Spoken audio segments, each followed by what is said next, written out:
and to the republic for which it stands, one nation, under God, indivisible, with liberty and justice for all.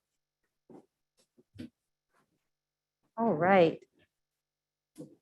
All right. Well, first up, we have our students. And actually, I hadn't had a chance beforehand to find out who our students are for this week. Does anybody? There we go. Excellent. So Steve, yeah, thank you, Stephen. All right. So if we could just have on video our two students instead of any extras, then we can go ahead and have our students unmute themselves and share their input. Thank you for joining us. And let us know your name and which school you're from. Oh, Stephen, do they need to? Okay, good. They've got it. Cool. So hi, I'm Doris. I am Issaquah's ASB president. I'm Danielle, and I'm Issaquah's ASB vice president. So I think the last time that we came was back in September. So definitely a lot has happened. So, I mean, obviously we're a part of ASB, and our main goal is to engage students. And that's definitely been in a strange format this year. We've definitely had to use a lot of creativity to think of our events. But so far, the bigger events that we've had, Homecoming and Winterfest, they both went relatively well.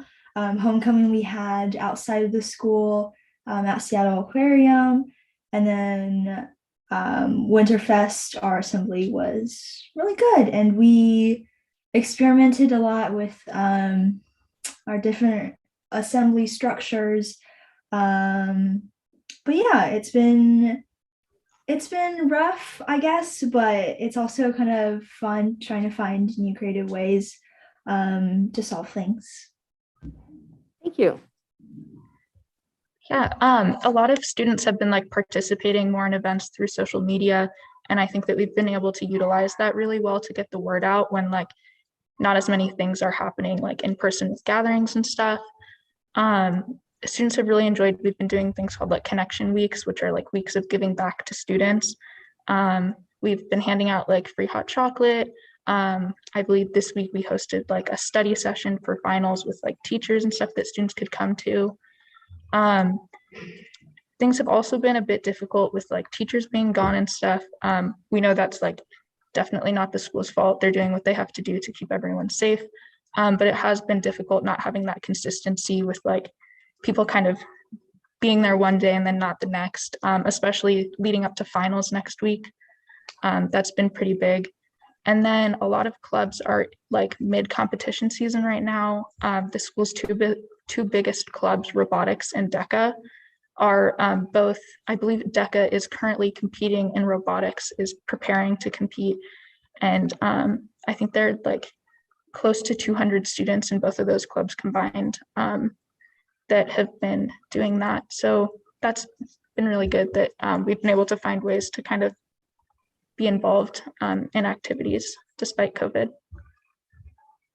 Good, thank you. I'm glad the activities are able to continue. I know as a former robotics parent, my daughter was involved in that robotics program at Issaquah High School, and it's quite a large group of kids for a wonderful activity. So excellent. Well, you two are welcome to hang around throughout our meeting. If you can turn off your videos now when this phase is done, but if you do want to chime in at any point along the meeting, just go ahead and raise your hand or turn on your video so you'll pop up on our screen and I'll be able to see you. All right? All right, well, thank you very much.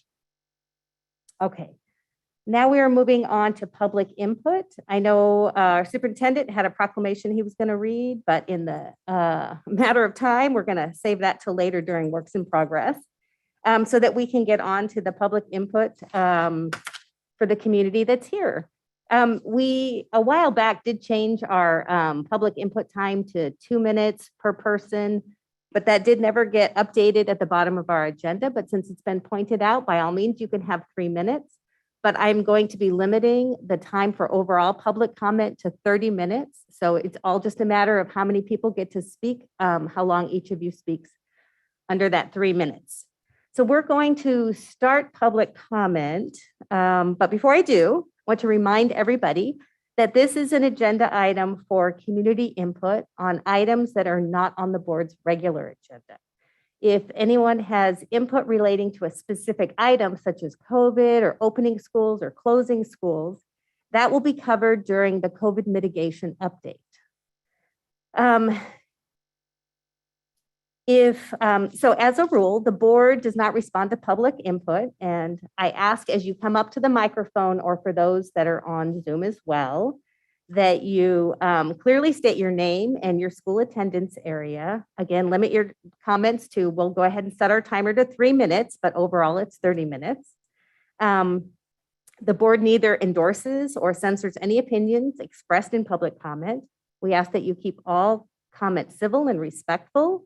No applause from the audience or comments, but please feel free to wave your hands if you support what the speaker has said. That will help us process and get through more speakers if we kind of follow that. And then we'll go ahead and get started. And the first person who has signed up is Amy Dunn. Is she in the room or on Zoom? In the room. All right, so if you can go ahead and. Yeah.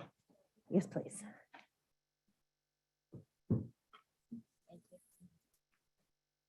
Hi, board members, Superintendent Thiele, good evening. My name is Amy Dunn, and I'm here tonight to introduce myself and to let you know about the new district-wide Issaquah Special Education PTSA. I sent you an email last week introducing our group and asking to participate in the new superintendent search.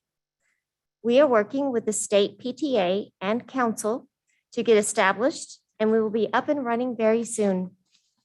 We are here to help make improvements in special education, help parents connect, help students have a voice, and work with teachers and administrators in Issaquah School District. I look forward to working with all of you, and I encourage anyone in the district to reach out to me if you have any questions or would like to talk. Thank you. Thank you, Amy. I appreciate that. All right, next up is Gavin Dillon.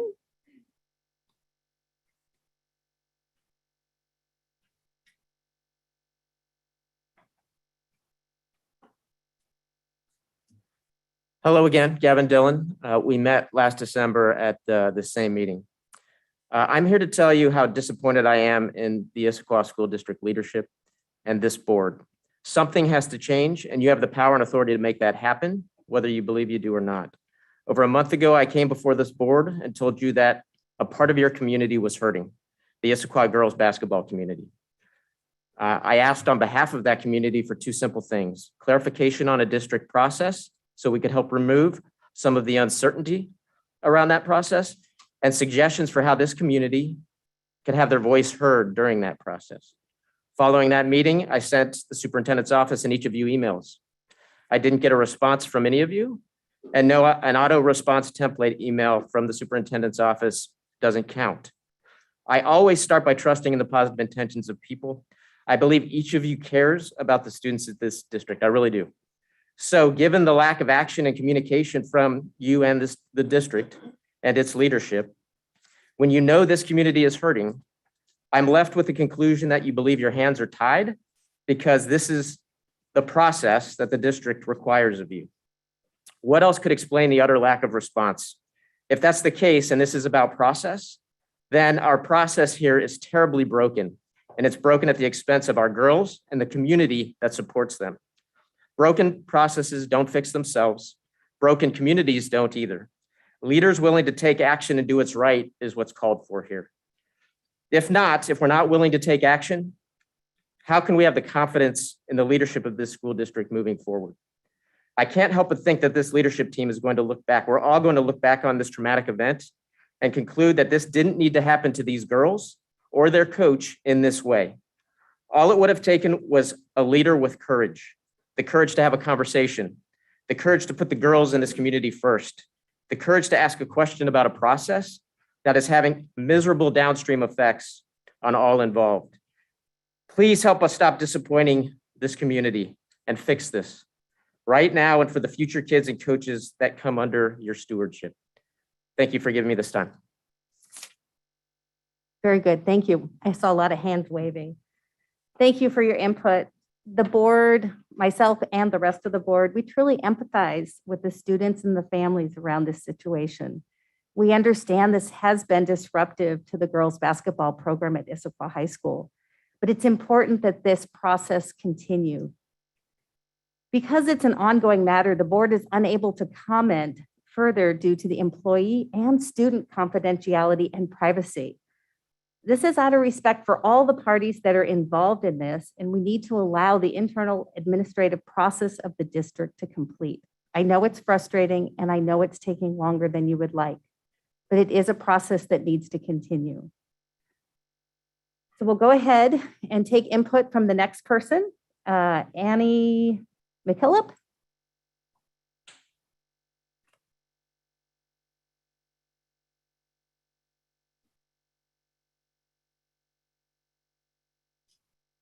Hi there. My name is Annie McKillop, and my daughter Grace is a junior at Issaquah High School. She's played basketball all 3 years, 2 of those for Doug and Kathy on varsity. And while I'm here in support of Doug Crandall, I have a broader message that concerns me greatly. 64% of girls quit sports by age 16, 64%. Statistics show that women that go on to become college athletes see a graduation rate of over 90%. And 94% of all C-suite level business women played sports in high school and at the college level. 50% of those have played at the college level. These statistics are important because they show us how critical it is to keep these girls involved and passionate about the sports that they love. Involvement in these sports help to develop so many life skills, build self-esteem, confidence, and give them a family and friendships that they'll have for a lifetime. One of the biggest reasons kids stick with sports is their coaches. Having a coach who cares, is supportive, and knows how to motivate and challenge these girls to push themselves through what seems impossible to reach the next level is critical. Coaches like Doug Crandall or Kathy Gibson have shown these girls what it is to create a strong team culture, how to work for the results that they want to see, and how important it is to believe in yourself and your teammates. We have an incredible shortage of passionate teachers and coaches who positively impact our kids. How the district has treated Doug Crandall and the lack of support shown to Doug and many other coaches will perpetuate this shortage of talented educators and coaches in Issaquah. Grace is a D1 commit for pitching, and even through 4+ hours a day of practice for softball and basketball, she has always come home with a huge smile, exhausted, but happy because she believed in what Doug was building at Issaquah. Seeing that taken away without a proper investigation or due process is not right, and quite honestly, irresponsible. You are here to support these children, their education, and their experience. Remember that, because moments like this threaten so much of that for these girls. Do the right thing, quit dragging your feet, and if you're going to investigate Doug Crandall as indicated, get it done. And quit stringing this along in hopes that it goes away, because as you can see, it's not going away. Show these girls that you're willing to do the right thing for them and this program. Thank you. Thank you for your input. All right, next up is Courtney Smith.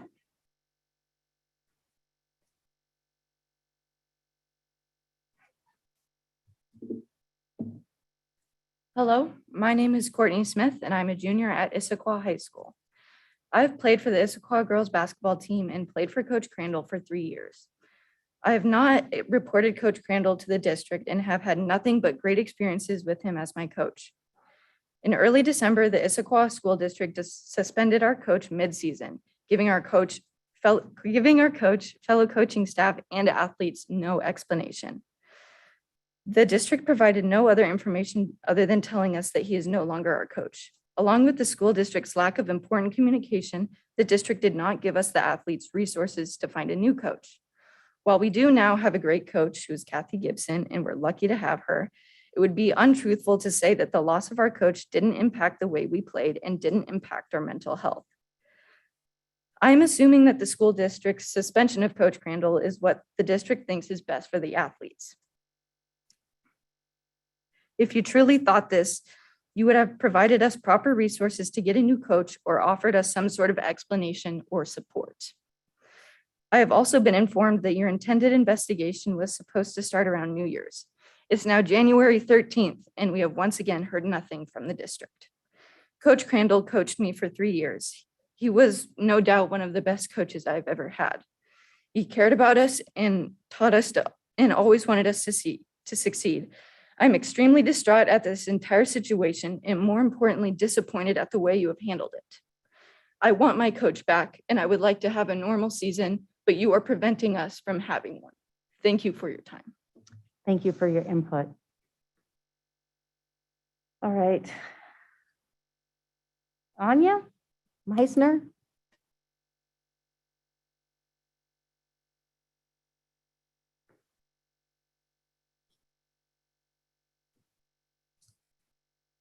Hi, my name is Ayana Meisner, and I'm here tonight to show support for the Issaquah High School girls basketball players and Coach Doug Crandall. The mental health of our children has been declared a state of emergency. For so many girls, the basketball program provided a sense of normalcy and consistency that's been desperately needed. The abrupt suspension of their coach with no communication regarding a reason or timeline for resolution is nothing short of cruel. There's been a kids are resilient mentality in the beginning of this pandemic, which we know now just is not good enough, especially when it comes to mental health. There's been endless trauma caused by missed experiences that they can't get back, decisions that can't be undone. This is one that can. We know that the basis of this suspension appears to be that Doug cares about his players more than you think he should. I think it's clear that the team and every single one of the parents passionately disagree with you. Shouldn't we be allowed to be the judge of what is best for our own children? There's still time to undo some of this damage, but the window is rapidly closing. For the sake of these girls and the greater community, please reinstate Coach Crandall immediately. Thank you. Thank you for your input. I'm going to go to Kathy Dillon next.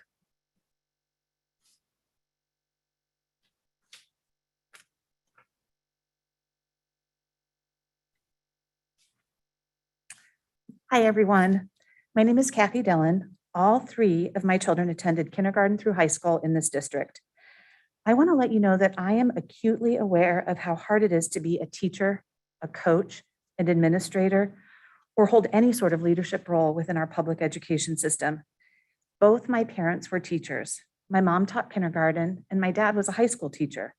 He taught AP English and he coached football.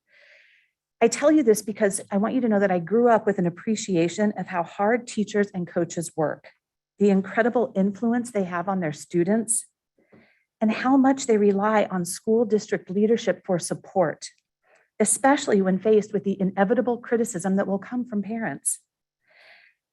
And I also know that we need to do our best to understand and be respectful of the decisions made by those that hold leadership roles within our schools and within our school districts. However, without challenge, there cannot and there will not be change. And I do know that we need to challenge how it is possible for a coach to be suspended with no warning.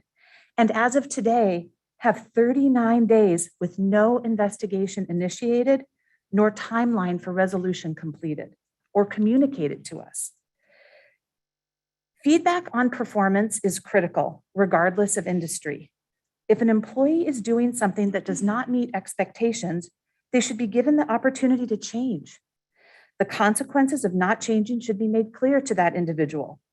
As long as there is nothing criminal in nature, an individual should be allowed the opportunity to address feedback before a significant consequence, like immediate suspension, is imposed. The actions by the district have taken an irreparable emotional toll on our student athletes. The district's complete failure to urgently address this matter is a clear violation of due process. But most importantly, they have not prioritized the health and wellness of our kids. Thankfully, former coaches stepped up and agreed to lead this team, and we are forever grateful to Kathy and Jackie for doing that. But other teams in the future will not be this fortunate. I am committed to changing this broken process so that future Issaquah teams are not faced with this unnecessary shock and painful loss. Providing feedback to our coaches will be a critical step. I'm confident that there are many ways that we could have kept the players safe, allowed Doug to continue coaching, and conducted a prompt and thorough investigation. Instead, our girls have been faced with 39 days of unanswered questions and uncertainty. Thank you. Thank you for your input. All right, we have Mark Hanson next.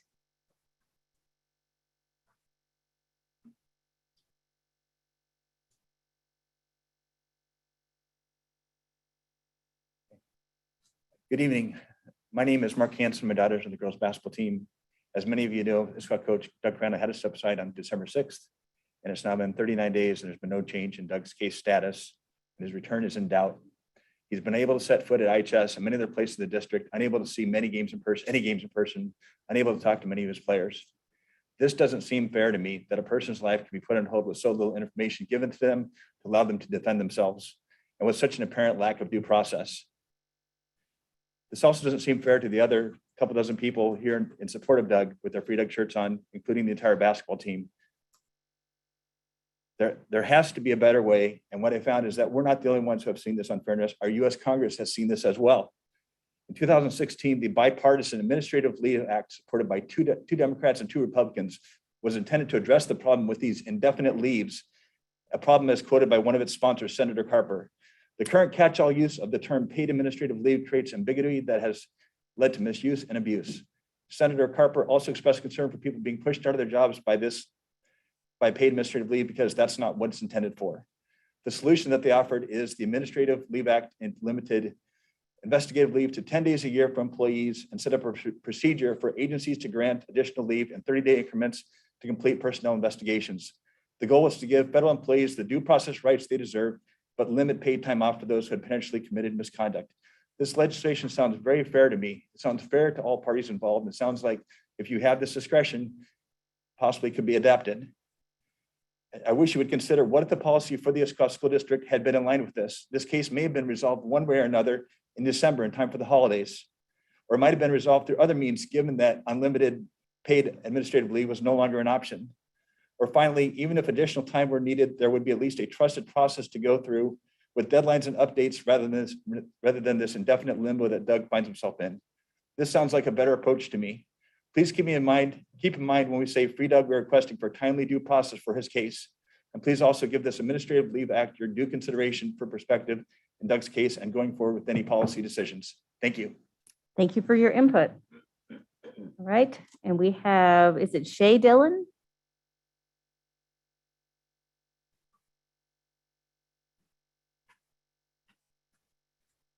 Hi, my name is Shay Dillon, and I'm a senior and co-captain of the Issaquah girls basketball team. I've played varsity basketball for 4 years, and Doug has coached me for 3 of those years.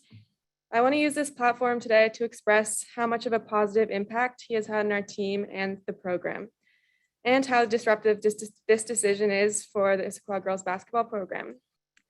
I can confidently say that Coach Doug is one of the best coaches that I've ever had, because of the unmatched dedication and effort that he put into our team and program.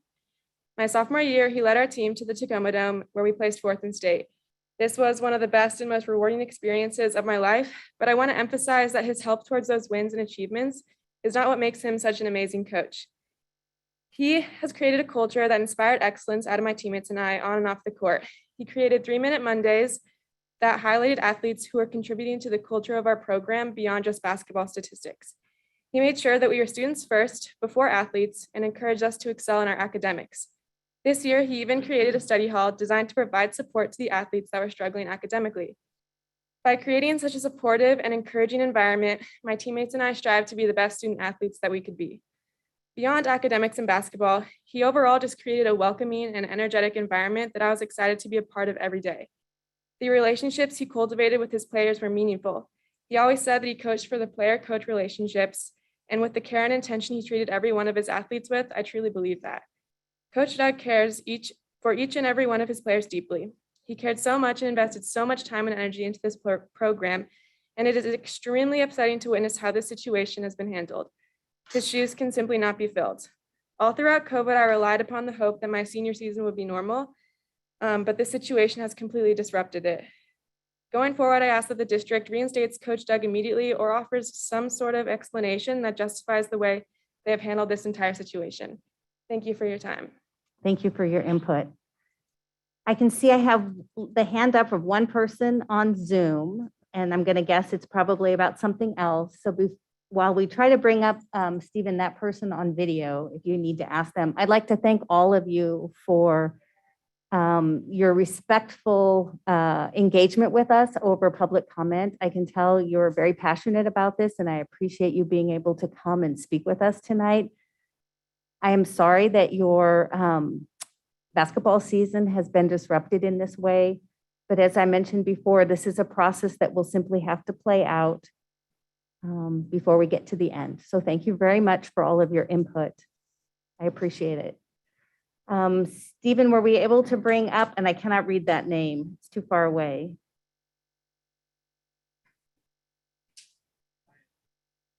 They won't, okay. Okay, so then I'll let, oh, here we go. Hi there, if you want to unmute. Are you making public comment about an item that's not on our agenda? So that's the part. Hi, my name is Lei Wang. My daughter attends Discovery Elementary. That's one thing I'm not entirely sure. My public input is about COVID, but it's not about COVID school close or anything open or close, anything like that.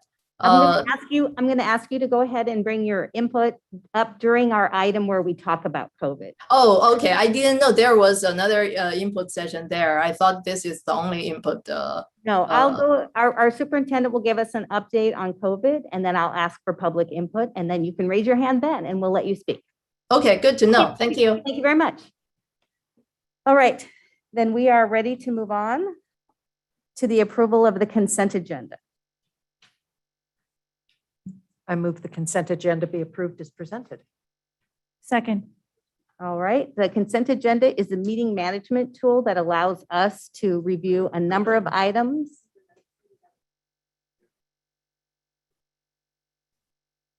Is there one?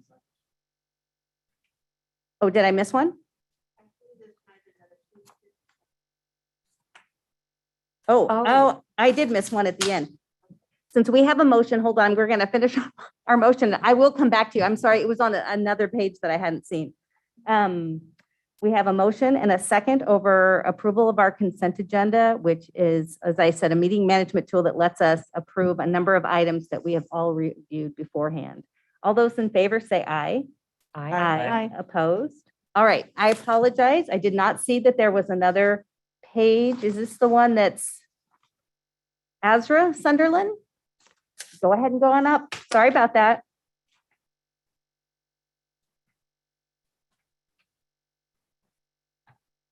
Hi, my name is Azra Sunderland. I am a junior at IHS and I play for the Issaquah girls varsity basketball team.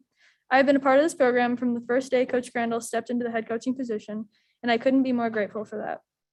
Throughout my life, I have always been taught the importance of listening, even when I might be hearing things I don't want to or opinions that differ from mine. So I hope you'll hear me today when I tell you Coach Crandall is a man of kindness and integrity. I have been known on my team as a player who struggles with their confidence, and having a coach who supports me and my teammates has been incredible. Coach Crandall has believed in me from the start and always encouraged me to work hard and be the best person I can on and off the court. He's put such a remarkable amount of work into creating the positive environment our team has become. His dedication and understanding to others sets him apart as more than just a coach, but as a mentor and someone who we all look up to. Losing such an influential person in my life, as well as my teammates' lives, especially without being given any information on why, has had harsh repercussions that none of us were prepared for. It's beyond weird to go with seeing someone almost every day for the past 3 years, with the exception of COVID closures, to completely cutting off contact with them. I wish I could begin to describe how my teammates and I felt when we heard the news. Though we haven't been able to speak with him, we know he is fighting for our team, and if that doesn't say something about his character, I'm not sure what does. Someone who fights so unselfishly for the team and people he cares about. I know at some point in your life you have felt a sense of loss, but you haven't lost to Coach Crandall. I hope you can see that this man means a great deal to a lot of people, and our Issaquah girls basketball program will never be the same until he is reinstated. Thank you. Thank you. I'm sorry I had missed your name. I think I hit all the pages. There was still one more? Oh, okay. I guess I'm not doing well with the pages today.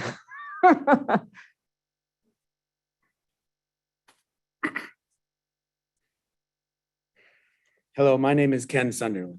I'm with the Issaquah High School girls team.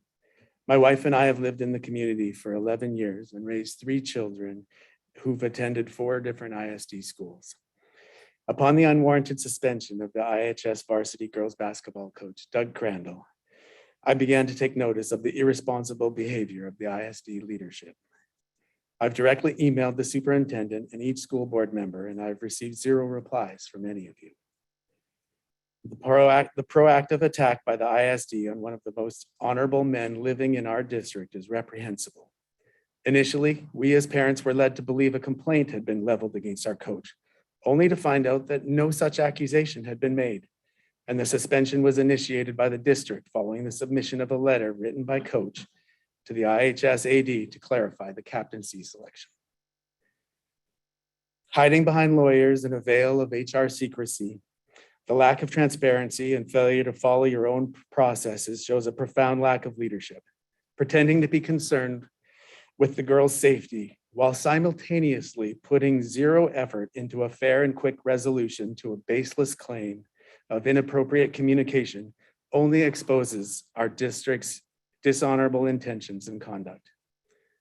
According to the ISD website, you as board members serve 2 roles applicable to this mismanaged situation. Firstly, you are responsible for adopting operating policies that in this case have failed the IHS girls basketball program, parents, and our community. Secondly, you are responsible for advocating on behalf of students.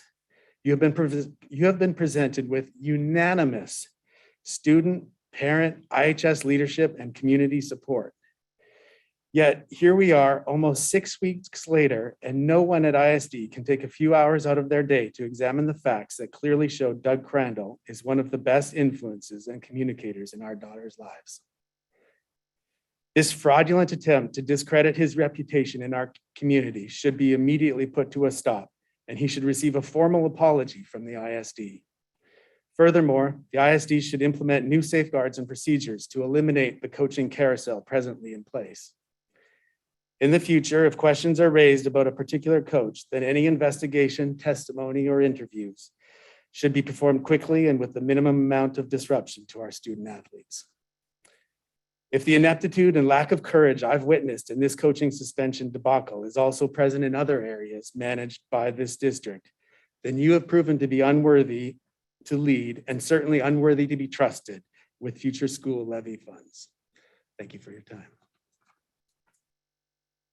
All right, that concludes public comment. And we will go back to our agenda. All right, do we have any changes to the regular agenda? There are none. All right, we are on to our first regular agenda item, which is a COVID mitigation update.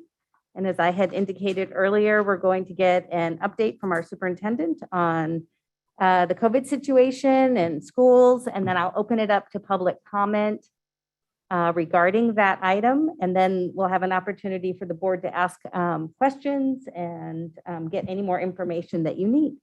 All right, Great. take it away. Thank you, President Moore. First of all, Happy New Year. It's the first time I've seen many of you since the new year has arrived. In the area of COVID mitigation, first, I really want everyone to hear that the ISD remains firmly committed to keeping our schools safely open as long and as much as we can. Also, it's important for people to understand that this commitment is based on our own ISD student data that we have collected since our return to full-day in-person learning back at the end of August. In short, what the data is showing us is that ISD students in general did not learn at nearly the rates they have historically, and that their mental health has deteriorated significantly as a result of the closure of our schools to in-person learning. We have stayed open to in-person learning as a result of the Herculean efforts of our incredible ISD staff. Our employees continue to step up and cover unfilled positions, giving up their own planning time, adjusting their daily schedules, and anything more required to ensure we can safely stay open for our students. Our labor unions have been wonderful partners this year as we have collaborated and problem solved a wide range of issues that impact our system as a result of the pandemic.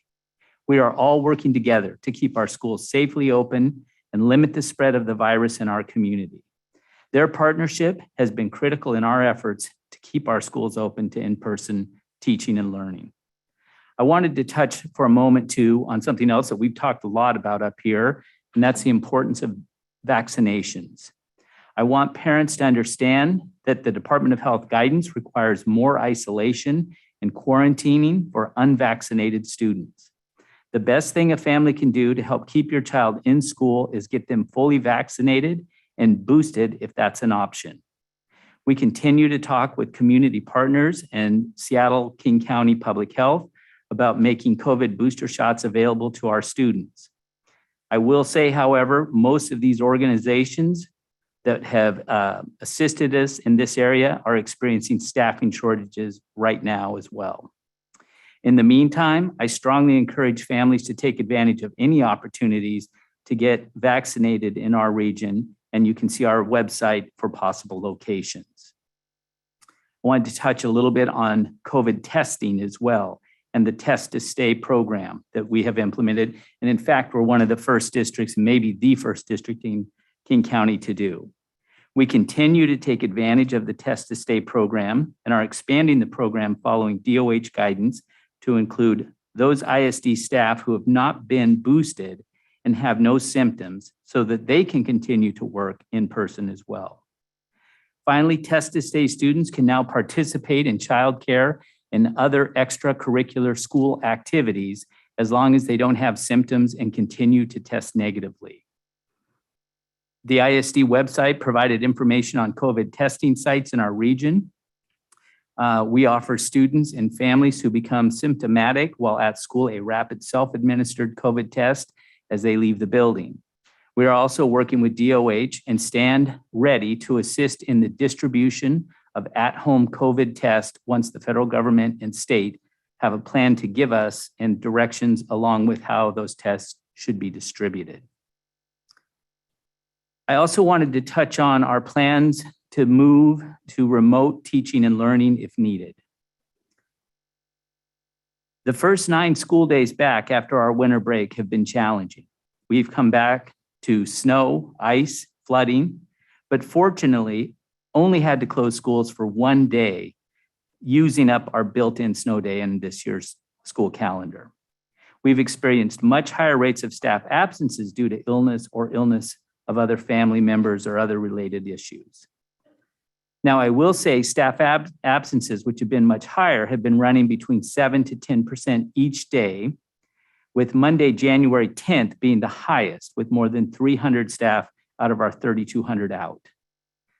The good news is that over 90% of the staff have remained healthy and able to work.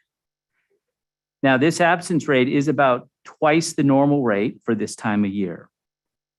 We did experience a lack of substitute availability initially after the break as people were being cautious, coming back from holiday travel or waiting for COVID test results. Student attendance has also been running between 88 and 91% present each day. This week has improved over the first week back when we still had weather-related issues. This is more, again, just like our staff, more than twice the normal absenteeism, but given the current virus surge, I think we're doing quite well. Again, given that about 90% of our students are attending on average each day. Even though our system and community has done well, as any, in mitigating against this virus, we do recognize that we could find ourselves in a place where we would have to close some classrooms or even schools. So I want to remind the community that we do have plans for transitioning a class, a school into remote learning if we are directed by public health or as a result of low staffing. The staff and I are constantly talking with our building and department leaders regarding what they are seeing, hearing, and experiencing related to the operations of the schools. We communicate on an ongoing basis, sometimes starting in the early hours of the morning or late into the evening. We are looking at the number of unfilled, that means no sub-available positions. How many non-building based staff can we deploy to any location? What has student attendance been at that building? And finally, do we have enough staff to safely open and operate the school? So there's a lot happening in these conversations and a lot of things, factors that we are considering. We also talk daily, sometimes hourly, and my team does, with Seattle-King County Public Health, seeking guidance on COVID activity in the buildings and what might result in them closing a class or school. Each situation is unique, so there is not one simple answer to the question, when might you close a school? But again, there's a lot of ongoing dialogue. We are looking at our substitute availability, our internal staff availability, what's the overall attendance rate of the staff, of the students, asking ourselves that question, can we keep this school open and operate it safely? Fortunately, so far, minus the one day we had to close due to weather right after break, we have been able to successfully do that. And again, I can't say it enough, it's a result of the Herculean effort of our staff out there. And my team, many of them in the back of the room right now, everybody has just rolled up their sleeves to really make it happen. And again, it's because we know how important it is. We saw firsthand the impact of what happened when we were forced to close the schools and go fully remote last year. And so we are absolutely committed to making that happen. Now, you may recall when we started this school year, we asked families to let us know if they would need a laptop computer in the event that their student had to learn remotely from home. Our principals and buildings have this information and a plan to distribute technology in the event of a classroom building closure or multiple classroom closures. The plans are also being reviewed and updated as needed. For example, you have families who have moved in since the start of that year, so asking them what their needs might be. We also did some additional teacher training back in August related to remote teaching and learning if we needed to return to that modality of teaching. Our letter of agreement with IEA, our teachers union, and our other collective bargaining agreements have language that helps guide us through any classroom or school closure processes. Bottom line, we have plans in place and are ready to activate if needed to close a school or a classroom, or for that matter, the entire district. I will note that to my knowledge, public health has not closed a school and certainly not a district. All the closures in our region that I'm aware of have been a result of staffing issues from administrators, teachers, bus drivers, et cetera, all various types of employees. I do want to recognize that the school board and I have received emails from some students and community members who would like us to move to fully remote learning during this current virus surge. Again, I would remind us all that closing our schools to in-person learning comes at a significant cost to our student learning and emotional well-being.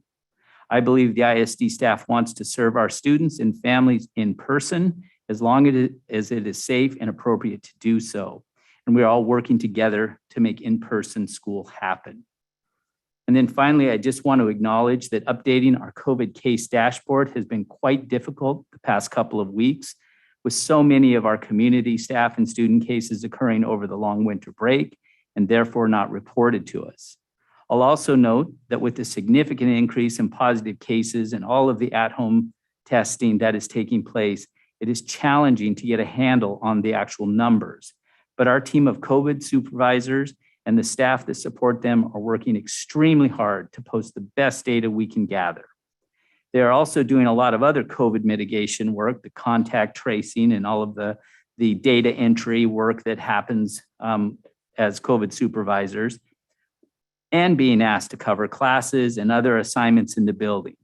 So I would ask everyone to please give the staff some grace. They are working crazy hard like everyone right now. The staff and I are prepared to address any specific questions the board has on COVID and mitigation at this time. And I know there may be questions from the public as well. So we'll be ready to take any specific questions.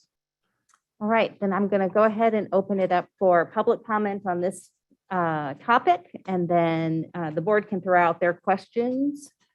So is there anybody in the room that has comment on the COVID mitigations, and anyone on Zoom? I know there was somebody earlier, but maybe their questions have been answered. Oh, there. Oh, I do. I'm going to start with the person on Zoom that had tried to speak before.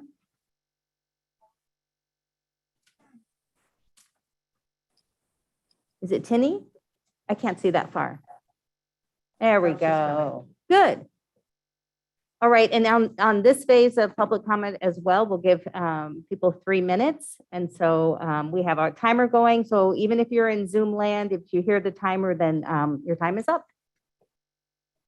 Hi, All right, and go ahead and please state your name and your attendance area, what part of the district you're in.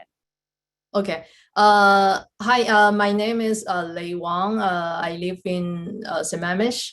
My daughter is attending Discovery Elementary. From the update I hear just now, I'm glad to see some of the topics I want to bring up has been touched. Not entirely, so I still want to provide my input to the board. So the first thing I want to say is about the remote learning. What I'm thinking is it doesn't have to be the very comprehensive remote learning that we provided last year. But for those people who cannot attend school, we could provide some sort of live session, like a very simple live streaming would help a lot in this case. Because last whole year, we only have like 400 plus confirmed cases. But this year, even though some data are not complete, it's already more than 100 for a single week. That impacts a lot of students. So if there is some sort of simple live session provided to the students that has to stay in home, that would be great. The second, which is about our website, about the data publishing. I just heard, the district has done a lot trying to maintain this and give up-to-date data. I wanted to say we now have updated data weekly. That doesn't catch up with the rapid changing numbers of Omicron. I'm just thinking whether we can update it like more frequent, like twice a week kind of thing. Finally, my input is about the COVID testing. Now with the isolation time reduced from 10 days to 5 days, I'm thinking if we can have some COVID testing protocol into our district system about the isolation exiting, that would be great. Short term, we may hit shortage of students and staff, but I believe in the long run, it will help keeping the infection down and will actually have a better outcome to keep more kids in the school. That's all I have to say. Thank you. Thank you for your input. All right, and then I know we had somebody in the room that wanted to speak about COVID. Well, hold on. If you want to go speak, you have to go up to the microphone so that we can hear you. And then again, state your name and attendance area. Thank you. Hi there, it's Kathy Dillon again. My kids go to Issaquah High School, and I just wanted to say thank you for all of the efforts that you have done to keep the schools open. It is incredibly important, and as much as we can possibly continue to do that, we all appreciate it because it is so important for the kids, both academic, mental, social, physical, all of the health and wellness attributes. Thank you. Great, thank you very much. I like you guys. All right. Is there anybody else in the room before I go back to Zoom? All right. I'm going to go to Zoom. And I think Courtney Eldridge has her hand up. If Courtney can come on video and audio, and go ahead and start the timer. Okay. So I am reading in proxy. Can you see me okay? Yes, we can. Okay. I'm just reading a letter in proxy for Dr. Katia Magus. She wanted it to be included in the meeting minutes. So this is her letter. To the superintendent of the Issaquah School District and school board members, it is scary out here. Every day my children come home and tell me this teacher, that teacher's missing, and so many of their friends are out sick, they often sit alone at lunch. We are all fully vaccinated. We all got sick over Christmas break, and it was the furthest thing from a mild cold that I could possibly imagine. I am on day 12, and my kids and I are terrified to get this again. COVID is affecting learning already, every day. Pretending that nothing is wrong will not change that. We need clear communication from you about what the plan is. We are 22 months into this pandemic. Why don't we have a remote learning plan in case of an emergency? I read the ISD COVID FAQ website. That is not a plan. There's no details. It's not updated. What happens if too many staff call in sick or can't find tests or substitutes? Are you pressuring teachers to work while sick? Because I have heard that and I'm horrified. What happens when my kid sits in the hallway for most of class because no teacher ever shows up for him because this happened to us?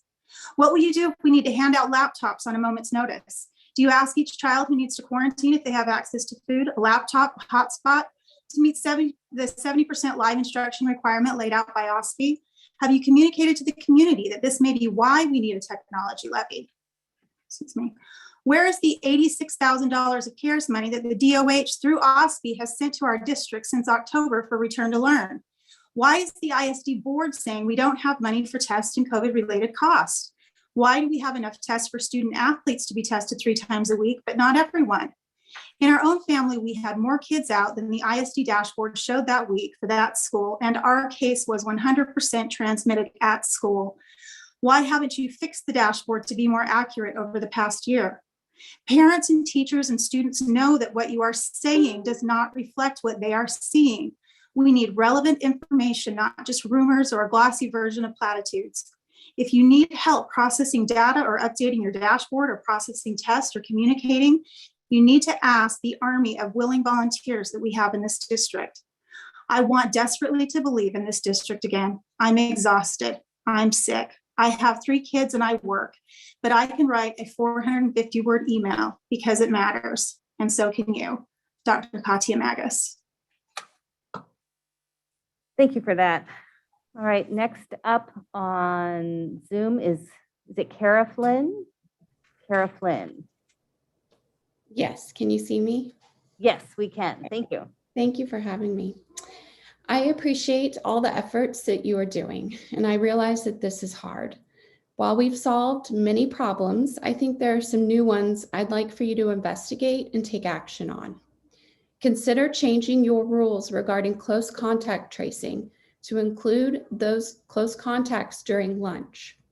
Consider reflecting the amount of total student absences per day since your COVID dashboard does not reflect accurate positive counts. Set a threshold for teacher and staff absent rates so that parents can be notified and allowed to make decisions regarding the safety of our children. Thank you. Thank you for your input. And the last one we have is that Joey to give input? Hello. Let me see. There you go. And could you make sure you state your first and last name since we can't say a last name? Yeah, this is not my name. This is my little kid's name. My name is Yuan Bo, and my last name is Wang. My son is in Discovery School. I read from the email that the DOH or CDC says the school requires 3 feet distance from each student. But now, like, the classroom is full, and what if the 3 feet cannot be guaranteed and there will be an extra screening? So my question is, what's the extra screening now ISD is taking? because I don't see this from the school's email. Like, do you have everyday fever test, the temperature test? Or is there a regular COVID test for HLS? My son was quarantined at home because he had headache after his vaccine immediately. So just just to be extra caution, we keep him at home. But we found that it's very difficult to order a COVID test. The Sammamish Lake one is closed. And we tried Redmond, Kirkland, Bellevue, Seattle, and Issaquah. The nearest date is February. So I don't know for other students who is uncomfortable, how do they be tested to be positive if they cannot schedule a test? So if they cannot schedule a test and then after the symptom is closed, will they go to school directly? Yeah, that's my question. All right, thank you for your input. I see we do have one more hand up, and then I'm going to call it at that so we can open it up to board questions. Is it Sanjay? Yes, this is Sanjay. If you could give your last name and your attendance area. Sure. This is Sanjay Vakaria. I have a kid who goes to Issaquah High. I just want to firstly thank you for the opportunity. I just wanted to double down on something that was already said. As we do not have a path to accurate reporting of COVID cases in school, and that seems like a kind of a tall order to do when testing is so difficult. I think it's really important to to provide the absence so that parents can at least have the opportunity to make a decision. It's entirely in the, all that information is available, and I would love it if you all consider exposing that information to us. Thank you. All right, thank you very much for your input. All right, board. Now it's an opportunity for you all to ask the questions. Who would like to start? Marnie would like to start. I had a question about the expansion of test to stay. One of the questions I had at the last time I went to a Central Washington U Advisory Board meeting up in Sammamish, well, it was remote, but the CWU up in Sammamish was whether or not our students who are running start students would have access to that.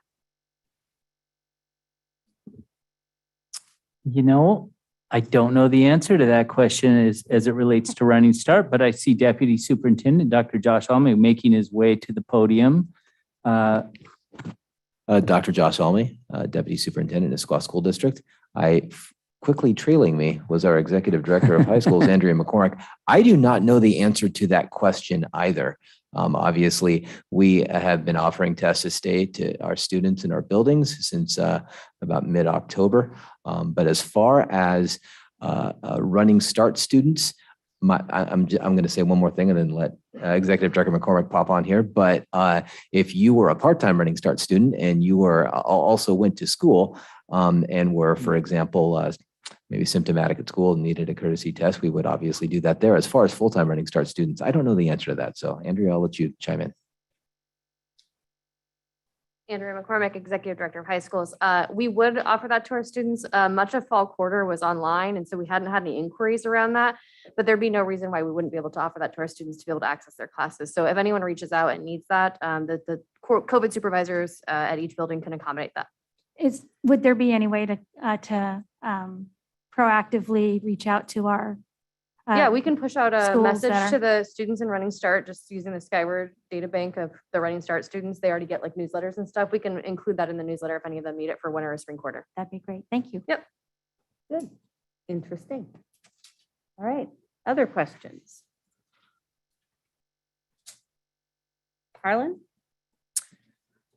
Thank you for the update. I just want to acknowledge, it has to be incredible that you are on whatever day we are, day 9, 8, 9. You usually know the number. I do know the number, but I don't want to. Back in school. And, my hat goes off to your team, to all of our teachers, bus drivers, food service workers, truly in our now 6th wave. It's getting old.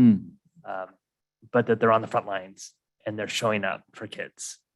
And I couldn't be more proud and more excited to see that they're doing everything they can to mitigate the academic gaps that we know we have, and to positively address and support them from a social and emotional health standpoint. So thank you. I understand the challenges that parents have with wanting to see data that's up to date.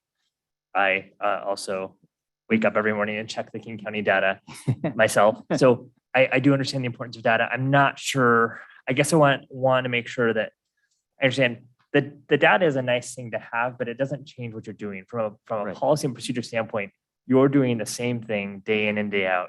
You're screening staff, you're screening kids. The processes still work. So there may be a lag in data, and it's not going to be perfect no matter what, because you're not going to get all the data if they didn't get it in school, and especially coming out of break. So I do concur that we do need to extend grace in this process, because the data may not be, quote, as accurate as we all would like, but it doesn't change the fact that you're doing the good work of doing risk mitigation.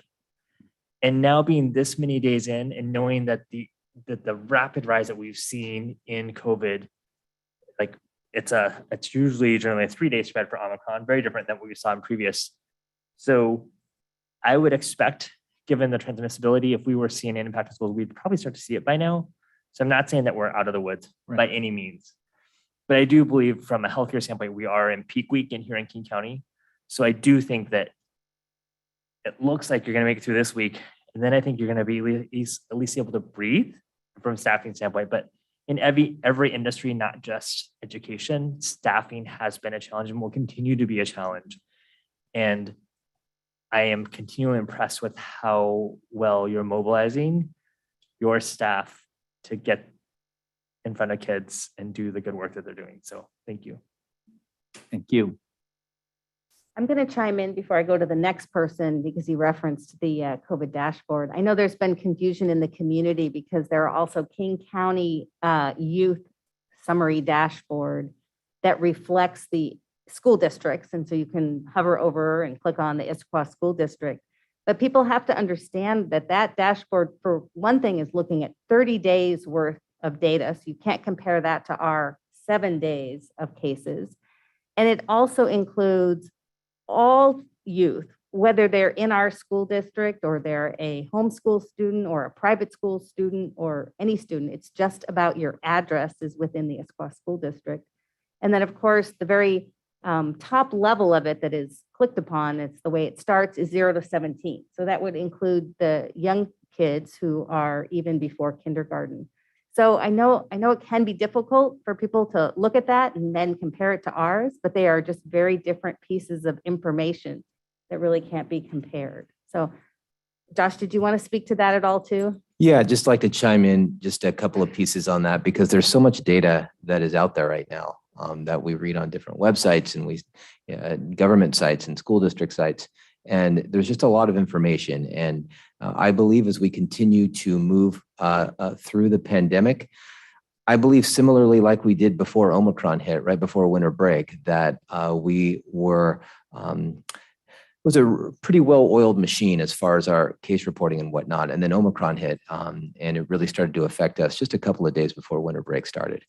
And if you look at that 30-day piece for example, for the youth in the Issaquah School District, remember also 16 of those days were over winter break of those 30 days. And just like we did in the summertime, if we had case reports of positivity to our COVID supervisors in our buildings where the infectious period and the quarantine was over break, never went into our schools, we reported those to our labor groups. We reported those to King County Public Health. We did not put them on our dashboard because those students or staff were never in our buildings.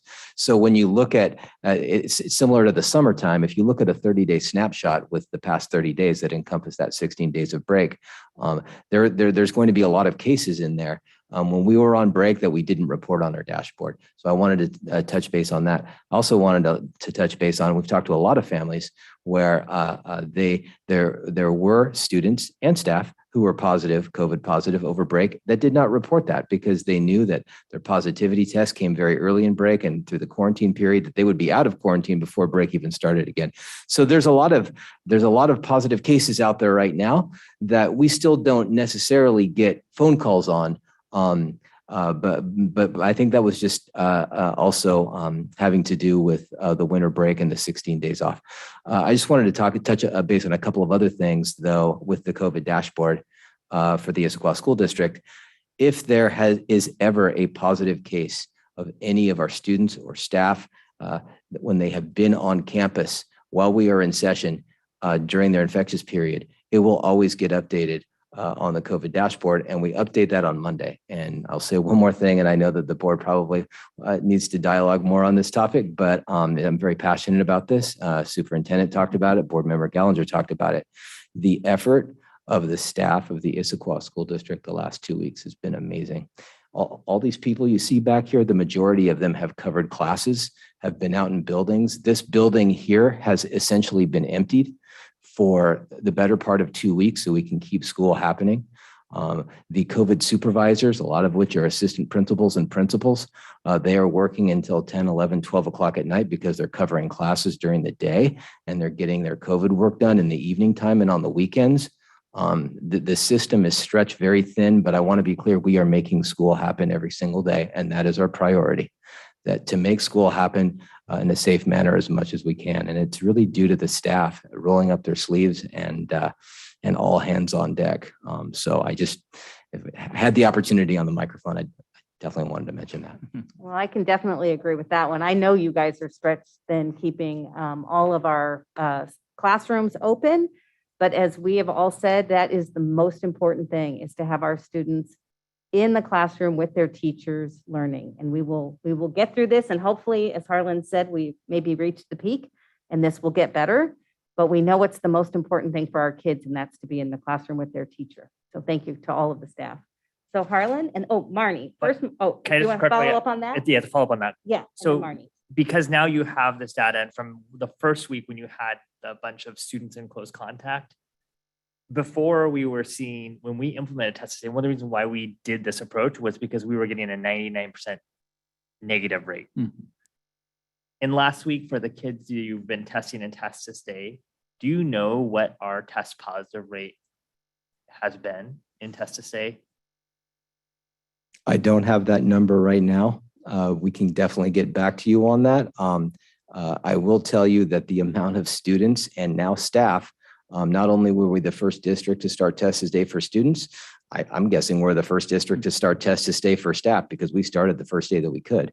But I would tell you that we are testing a lot of students, and we are testing just 3 days in, quite a few staff members. But that is definitely a piece of data that we can get for you. I just don't have it for you tonight. Because that's probably the most important piece of data, because that's what really would say, is COVID spreading in our schools to the close contacts, regardless of distance, like the 3 feet, 6 feet, it's to the greatest degree possible. So that would actually be a really helpful piece of data probably for our whole community to have. And what percent of the test to stay tests you're doing are positive? And this is strictly anecdotally. And I don't know if Executive Directors Morse or McCormick want to chime in, but the one place that we have seen some of that with test to stay is in our athletics. We have not seen it to that extent, just anecdotally from our close contacts in classrooms and whatnot. But we've noticed we've had to shut some teams down for a period of time per King County guidance with our youth testing in sports. Yes, when you do provide us data, I guess we would want that carve out. I would want to know if it's a classroom close contact versus an athletic close contact. Those are very different, and different risk mitigation for parents to know when they're making that decision. Agreed. Yeah, we would want to have that separate, because what we want to know, really, the top priority is keeping kids in the classroom and what the effect is on that. I wouldn't want to get muddled in there, the athletics or activities, the extracurricular type activities, and have parents take a negative look at that. So that would be an important piece if you were able to get that forth. And then it was Marnie. Well, I was just going to say some of our public input was in regards to a claim that teachers were going to to classroom, going into class sick. And I would hope that that is not the case, that any teacher would feel free. I am wondering if it's more a case of they've been doing the test to stay. They're asymptomatic, but they've been a close contact and they test and they're not positive. I would assume that that would be it, because I cannot imagine that we would want any teacher to go in sick. I think that would be a violation of, I don't know what policy, and I see our Executive Director of Human Resources and coming common forward. sense as well. I just want to say before Donna gets there, we have been consistent in one message. If you don't feel well, stay home. Staff, student, parent coming into the building, anything like that, please, please stay home if you don't feel well. And so I just, because I think it's not just the board's desire, it's the entire staff's desire that we keep our students safe. That is paramount That's to right. us, and that we keep our staff safe. It does not do any good for us to have staff coming in sick, because then we spread it to everyone and then the whole system goes down. That's right. Yeah, Donna Hood, Executive Director of Human Resources, excuse me, Assistant Superintendent of Human Yeah, Resources. that's Merging my right. old title, my I'm new title. sorry. Yeah. I misspoke. I think what's interesting is that we did see a number of variables come together right as we returned from break. And I do think staff were appropriately self-quarantining, particularly if they traveled or they knew someone they knew they were a close contact from the time with family over the break. So I do think they actually did that appropriately and acted responsibly. Just today, in fact, I sent a message thanking staff for doing that. We do rely on their self-assessment. And one thing we know is that the guidance does tell us too, if you have some symptoms that are attributable to something you already know about, seasonal allergies, that sort of thing, we do ask people to self-assess that. It could very well be that they feel absolutely fine and they know exactly what the pollen is they're reacting to, and we can go about our business. So that was a factor. We also found that staff who called into our sub office often reported that their kids were actually the ones with symptoms. And so they were home caring for kids. Or daycare was closed, that kind of thing. We had a lot of staff snowed in. Of course, we have them all over and they come to work with us. And certainly those in the eastern part of our district were really hit. And I saw pictures of driveways and things. It was, some of them had a lot. So there were those factors, and we really did have at our peak at about, just by way of example, I'll take our certificated group. It's our largest, right, and closest to the classroom. We had about 61 unfilled positions, meaning we didn't have a sub to cover that role on Monday, the 10th. That number has dropped dramatically since then. That was our peak. And we are seeing more of our subs also picking up the jobs again. They too may have self-quarantined, for example, or gotten snowed in. So we are definitely headed in the right direction, and very happy to see it. And on that one, just so that we're really clear, where you talk about 61 unfilled positions. Sure. Although you didn't have a sub for it, you find someone to fill Absolutely. that position, whether it's one of these administrators or a TOSA or another teacher covering it during their Yes. prep. Because I just want to Yes. make sure people understand Absolutely. we cover everything. We do. These are very established processes that we use. And so certainly teachers who are in building and have a prep period and can cover are offered that first. And we definitely do deploy TOSAs. We like for our TOSAs to be able to do their regular work when they can. But in emergencies like this, we do have a plan for that. We also cancel professional development that may not be top tier urgent.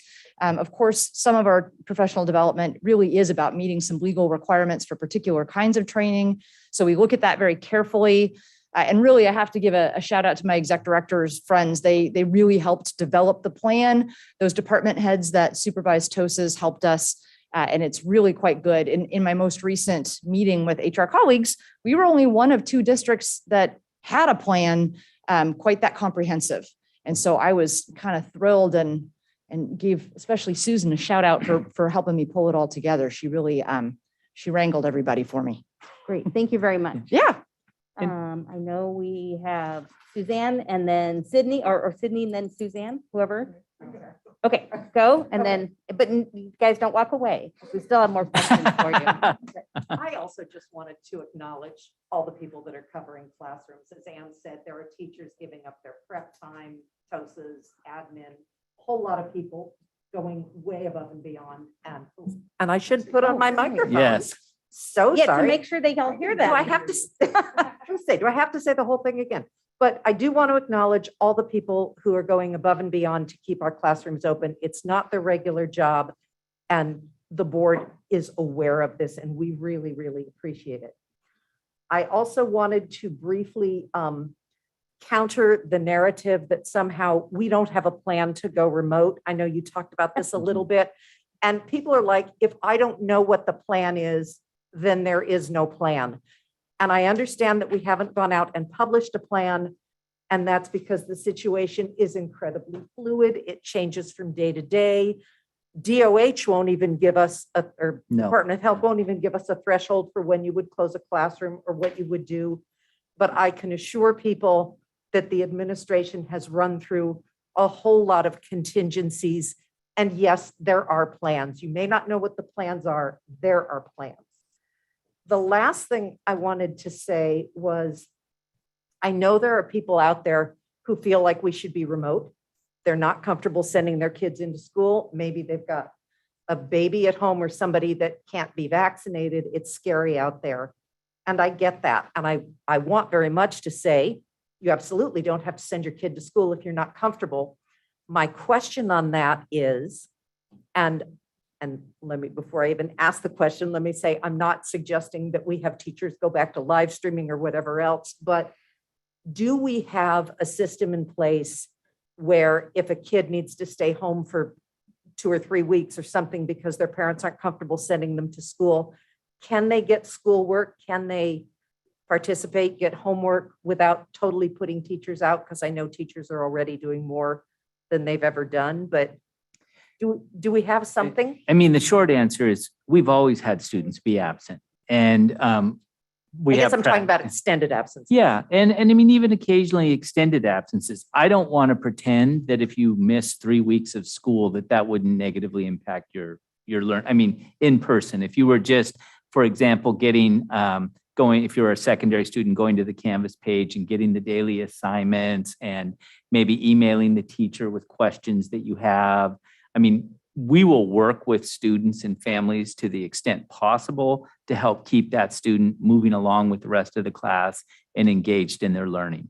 It's not the same as being able to be there. I understand it. But for the reasons that you mentioned, Director Weaver, I mean, we are encouraging our teachers, I think the first thing I said back in March of 20 was, please give everybody a little grace. I mean, give the students grace, give the teacher grace. I know that in talking with Executive Director McCormick, that teachers are talking to their students about upcoming finals as well, because there's that unique situation.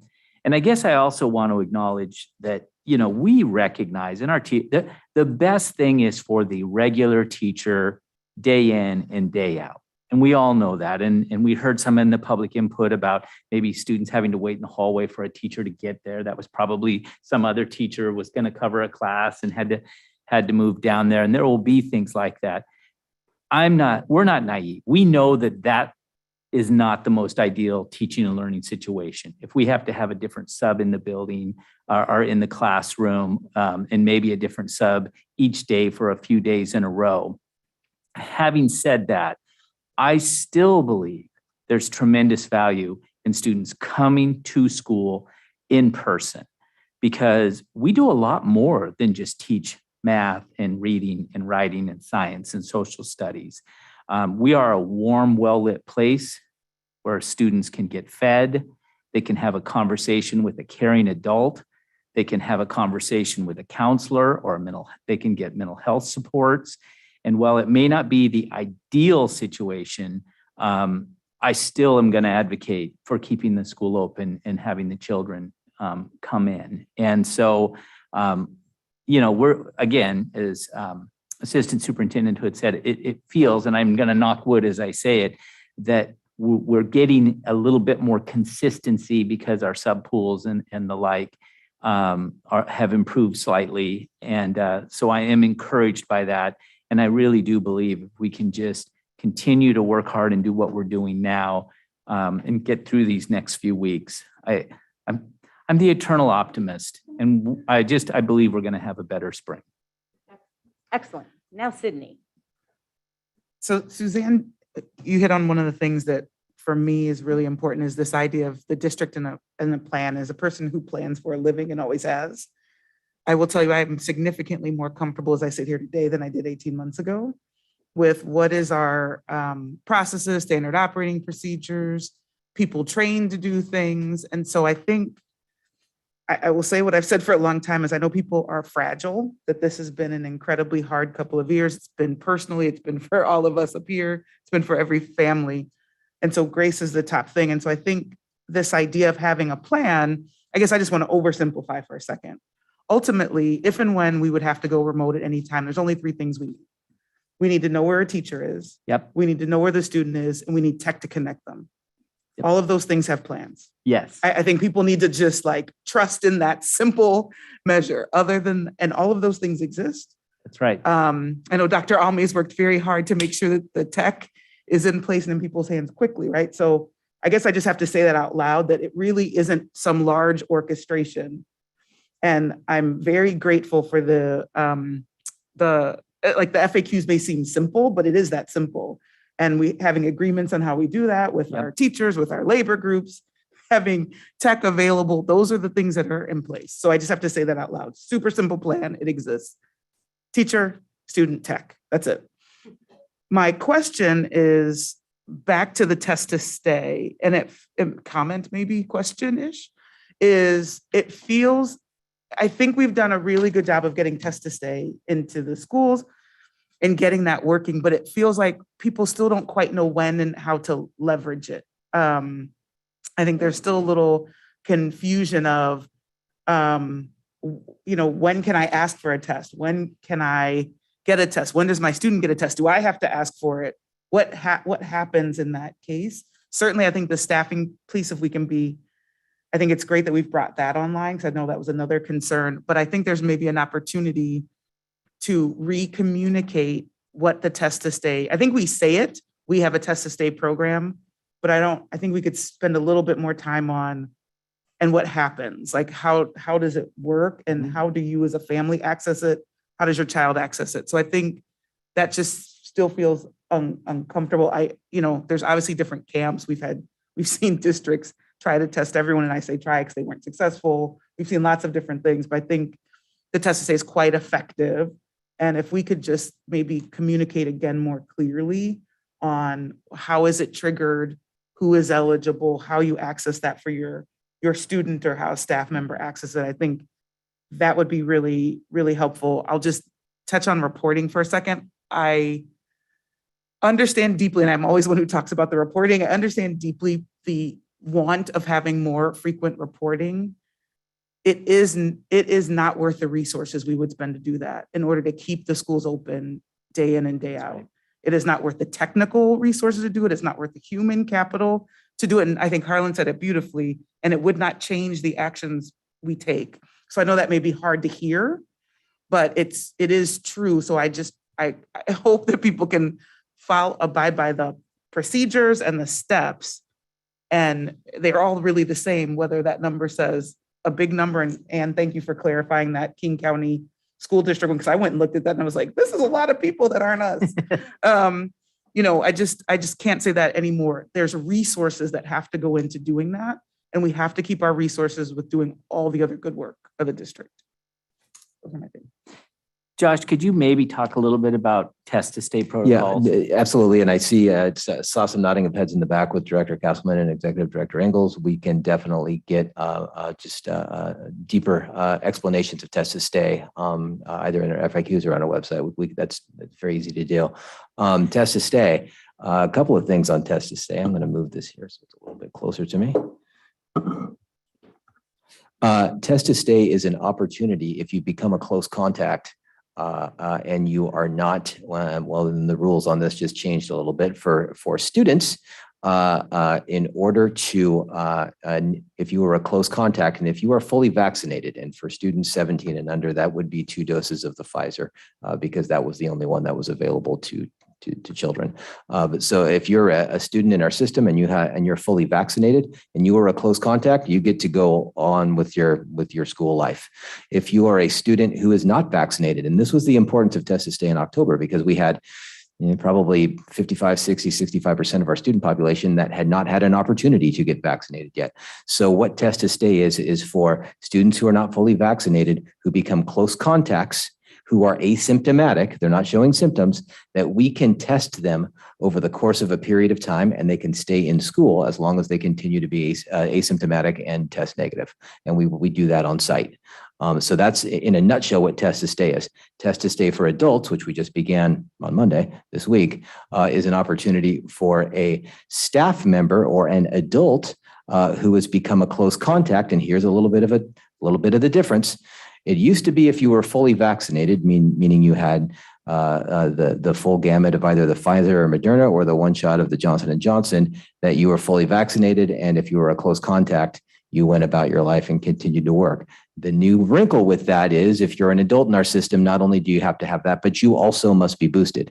So if you are a adult staff member working in our schools, become a close contact, if you're not boosted, if we did not have test to stay, you would have an automatic 5-day quarantine.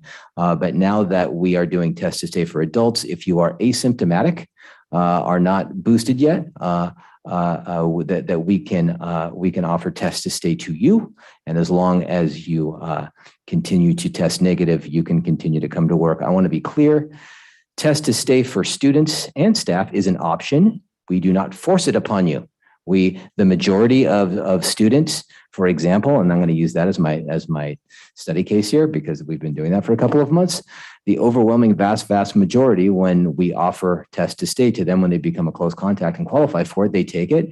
There are some families who have felt more comfortable to quarantine for that period of time, just based on their family situation, and that is an option. So we do not force test to stay on people. The overwhelming majority of folks take it, but they have the other option as well, which is to quarantine. I wanted to mention one more thing before we kind of get to the other stuff, which I had meant to mention when I was up here previously, which is on tests.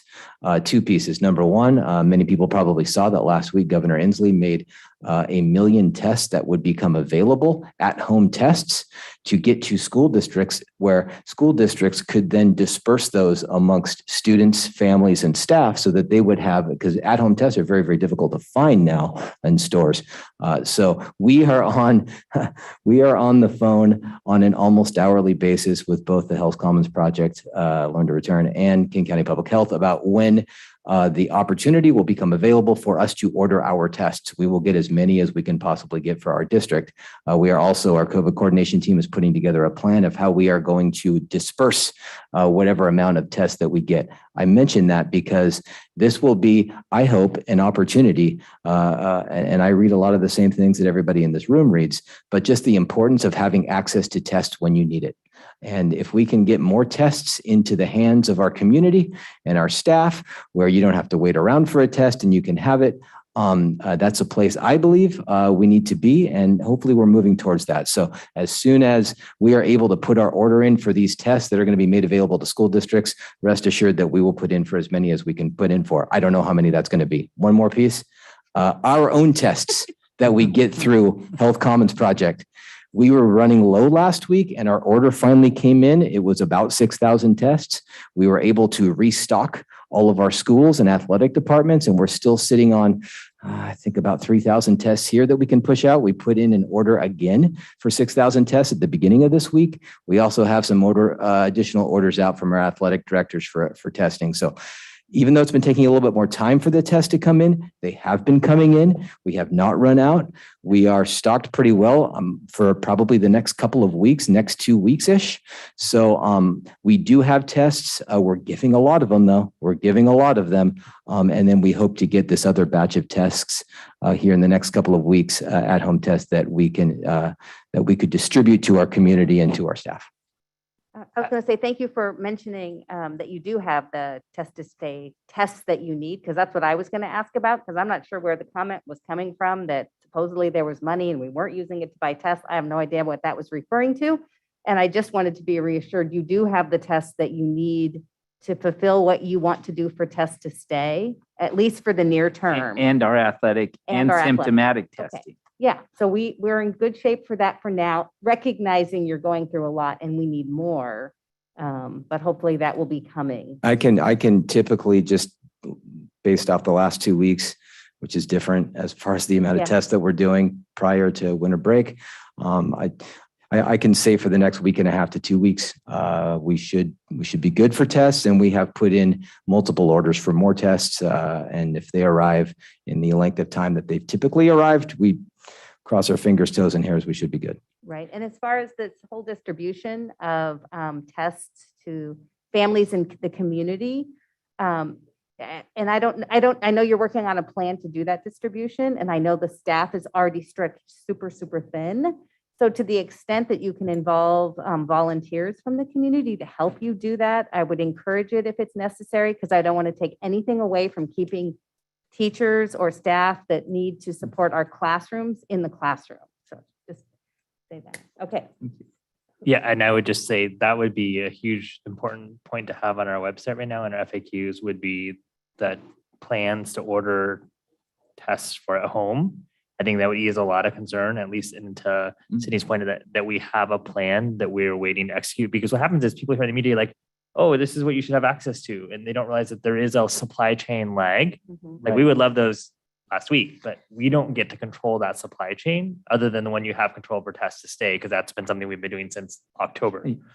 So I think having that information and then relinking our FAQs would be really helpful as you do this next sort of community update after this board meeting. Because I think that would be really pertinent information for people to hear, because it's not only like, hey, here's what we're going to do, but that it shows the planning part behind it that's equally important. I do want to note that our early action led by our team and Dr. Alme to get into the Health Commons and Test to Stay, and the fact that they had that order of test in the queue that we just received is huge. Because in my conversations with my colleagues in King and Pierce County, there are a number of districts that are literally days away from running out of their tests. And right now we're being told by public health, you're on a 7 to 10 day backlog.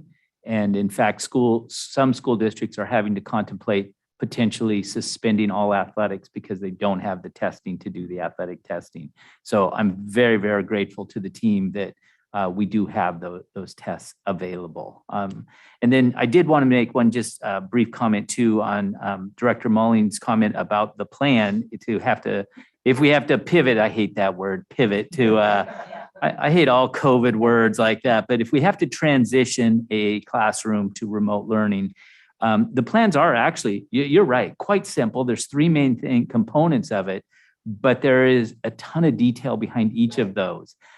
Such as a letter of understanding that we negotiated with IEA back in July that will determine where teachers teach and all of that when it happened. All of those details are there, but thank you for clarifying. It's really about getting the tech in the hands of the students who need it, identifying that who will be teaching and how they'll be teaching the class, and those things, those are absolutely taken care of. And again, a shout out to the exec directors, because they spent a lot of time detailing out those plans and working with our building principals and our staffs out there to make it happen.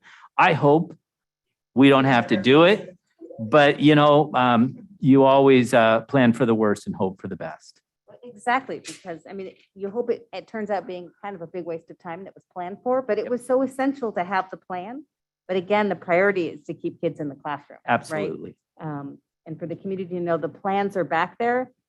Because you also run the risk, if you just keep pushing out plans about going remote, you create this fear that you have to go remote. Yeah. But that is going to be more the exception than the rule. And it will always be at the smallest level, being a classroom, or then if it needed to be multiple classrooms before it was ever a school or ever our district. That's right. That's right. And I would encourage folks out there to please do look at our FAQs and listen to, read your building e-news messages and all of that, because I know there's just a lot of chatter out there in the media around what districts are doing literally all around us.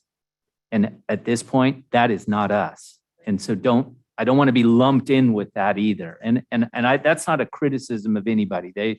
They've all got their unique responsibilities and things they have to deal with. But we right now have a wonderful relationship working with our staff. And I feel like we are all pulling in the same direction, and that direction is keep schools open. All right, unless there's anything else, I know we're running kind of long here. All right, then we will move on. Thank you to staff for answering all Thank those you. questions. We very much appreciate it. We are now on to monitoring report ends to academics and foundations part 1, and we'll start with a motion.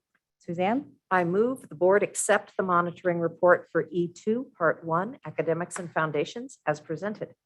Second. All right, now that we have that, I will turn it over to you, Superintendent, to give us a lead in on this, and then we'll go to questions and such. I will say, doing our regular work is obviously very challenging when we're deploying our staff out who would be helping us do that, to go out and teach classes and everything. But it is also a nice respite from the constant discussion of COVID and COVID mitigation. To actually spend a few hours sometimes doing something that is not directly COVID related actually feels good. I'll speak for myself on that, at least to me. The team has updated and added new data to this year's E2 Part 1 monitoring. You'll notice that some of the district by district comparison data is still not available, as OSPI is just now starting to push out fall SBAC data out to each of the school districts. As previously noted, this report, and I know we had an earlier conversation as we were prepping at the last board meeting, this report and other monitoring reports include information and data that captures the historical impact of the pandemic, and specifically the impact of closing our public schools to in-person teaching and learning. I know that this was a conversation we had way back last year when we were bringing forth some monitoring reports, and the board was clear that you wanted that historical narrative, if you will. And the more I've thought about that, the more important I think that is, because as we look, there will be a time when we are going to come back and we're going to do an analysis of how society did through this pandemic. And I think, having good data, and unfortunately, I think what we're going to find is one of the things that we did, the aggressive closing of our schools may have turned out to be something that was actually more harmful than helpful. We'll see. I guess historians will write that, but I will encourage them to look at some of our data and do some comparisons, because I think you can pretty clearly see the negative impact. And again, as we've discussed in previous board meetings around monitoring reports, the data tells us that the negative impact on math achievement, which will be discussed during Part 2 monitoring later this month, was more significant than that of English, language arts, and social studies, which makes up the bulk of this half of the report. You will see, however, some declining ELA achievement levels and lower participation rates on things like the SAT and ACT. I suspect that's probably due in large part because colleges and universities modified their admissions process as well as it relates to the use of those tests. ISD students, I will say, however, continue to take college preparatory classes and attend post-secondary education at very high rates. A review of the data also shows that our students continue to achieve at very high levels on those same standardized tests I just referenced, even as fewer students took the test. I think what I'll do now is I'll go through some of the report and highlight a few of the areas, and then open it up to questions from the board and bring some of the team forward, such as Executive Director of TLS, Rich Melich. So again, E2, ENS2 is our biggest monitoring report that we do. Therefore, we break it, into 2 parts. This is Part 1, but E2 is upon graduation, students will be academically prepared and confident to pursue higher education or specialized career training. And you can see, how we interpret that and what we're talking about in terms of reasonable progress. And you will notice that this report leans pretty heavily on secondary. There is some elementary data in here because we know that builds and prepares students for secondary education.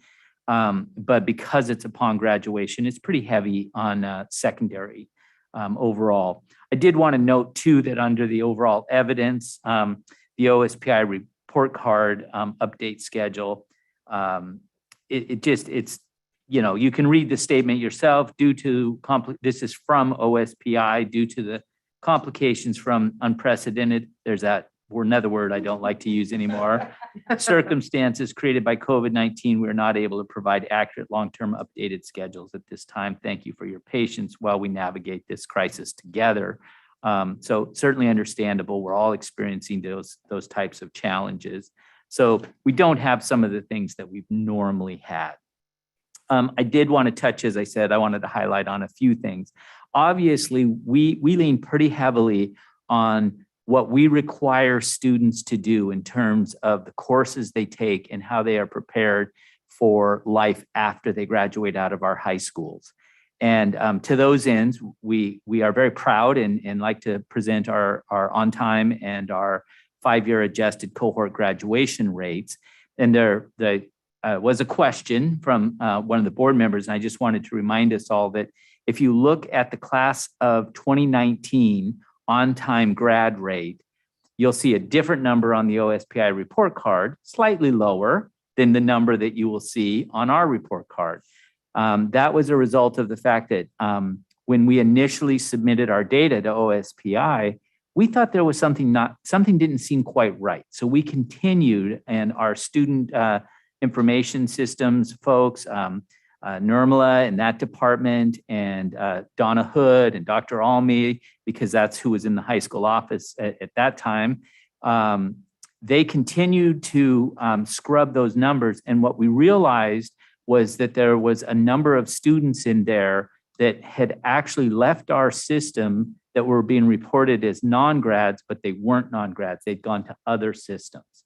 And as a result, ultimately, and we have this in writing, OSPI acknowledged that we had underreported our on-time grad rate. I believe it was like 91.8, and it actually was 93, the 93.2 that you see there. We tried to get them to change the OSPI report card, but as they explained it to us, I do kind of understand this because we were getting later and later into the school year, and those kids would have changed the grad rates for all those other districts that they had gone to. And at that point, they just said, we're not willing to change the whole thing. So we are left with the situation we have. However, we can say with tremendous confidence that for the class of 2019, it was 93.2% on time. Of course, I like to point out to the class of 20, it jumped up to 95.6. And I'm actually, I know we make a big deal about on-time graduation, and we should. It's a huge indicator of success for the system. And I think we can be incredibly proud of our students and their attainment at these high levels. But I really have a warm spot in my heart for that extended rate too, because that's the child that persisted, hung in, stayed in high school the additional time that it took.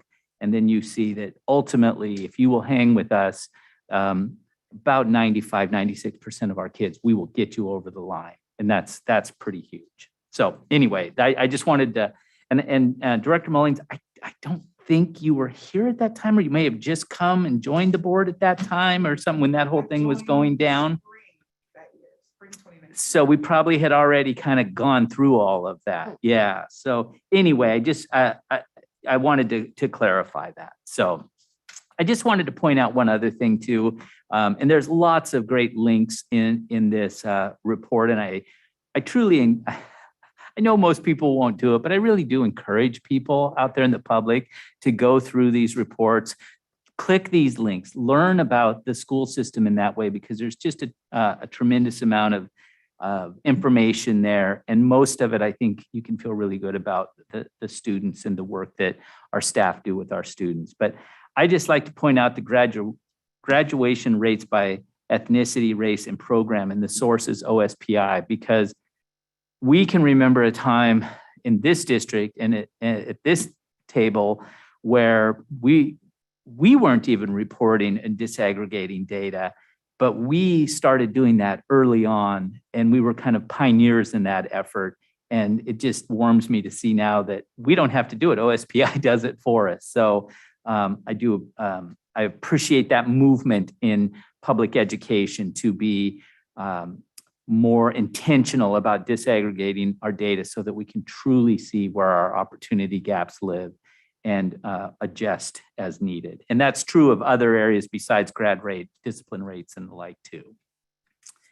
Another thing that I wanted to point out, and again, I think that I don't know, maybe I'm just a wonky education guy, but the ERDC data and those links I find very interesting. And I think if you read those, so for example, on page 3, the Educational Research Data Center EDRC data, and that gives you the data on what percentage of our students matriculate onto a 4-year school, a 2-year school, how many of them were still there after. And you do have to highlight for Issaquah School District because, again, if you look at it and you're seeing the state data, you might not be that impressed. But when you click into Issaquah, those numbers get quite impressive and just a real compliment to our students and the hard work that they do. Again, our students, they pursue post-secondary opportunities at incredibly high rates, both 4-year, 2-year training programs. We encourage all of that. And the students persist, they stay in, they get degrees at very high rates. And while this should not be the motivation, the data is there and you can see it for yourself. Those students that do accomplish that have much higher lifetime earning. It's just a fact. I wanted to note also on page 3, the ISD Senior Exit Survey on confidence and preparedness, the question, it's actually question 11. I was kind of encouraged by that because, our class of, given the pandemic, I was still happy that our students were relatively optimistic about their futures. And I'm happy to see that. And then again, the extremely high rates of post-secondary education. We're not about comparing ourselves to other people, but I will tell you, because I do it, those are among some of the highest rates of any public schools and there have been years where that attendance rate to 4-year schools we have been the highest in the state. So really proud of the kids and the effort that goes on in our schools to make that happen, from the elementary schools preparing them for middle school, the middle schools preparing them for high school, the counselors, the teachers, the high school and beyond planning work. It's excellent. On not such a happy note, I'm just going to call out one piece of data on page 4, the ELA for grades 6 through 8 and iReady. And I know, and maybe Rich can speak to some of this a little later here too, that we're bringing some different data sets forward for you because of the lack of some of the data as a result of the pandemic and the remote learning and everything. And what it shows you is, to me, it highlights the loss of learning during remote. And as I said earlier, we know that the losses were less in English language arts and social studies, even so more so than math. So we'll have a good discussion about that in the future. But we're not used to seeing our numbers go backwards. And there's definitely backwards. And there's only one thing I can equate that to, and that was remote learning. And I know I don't mean that as a criticism to our staffs, because I know they worked so hard, and I know some of those kids worked really hard. I'm just convinced more than ever. And if I wasn't so old, maybe I'd go back to school and do a dissertation on this, that it is not a modality that works as well as in person. That's just my belief.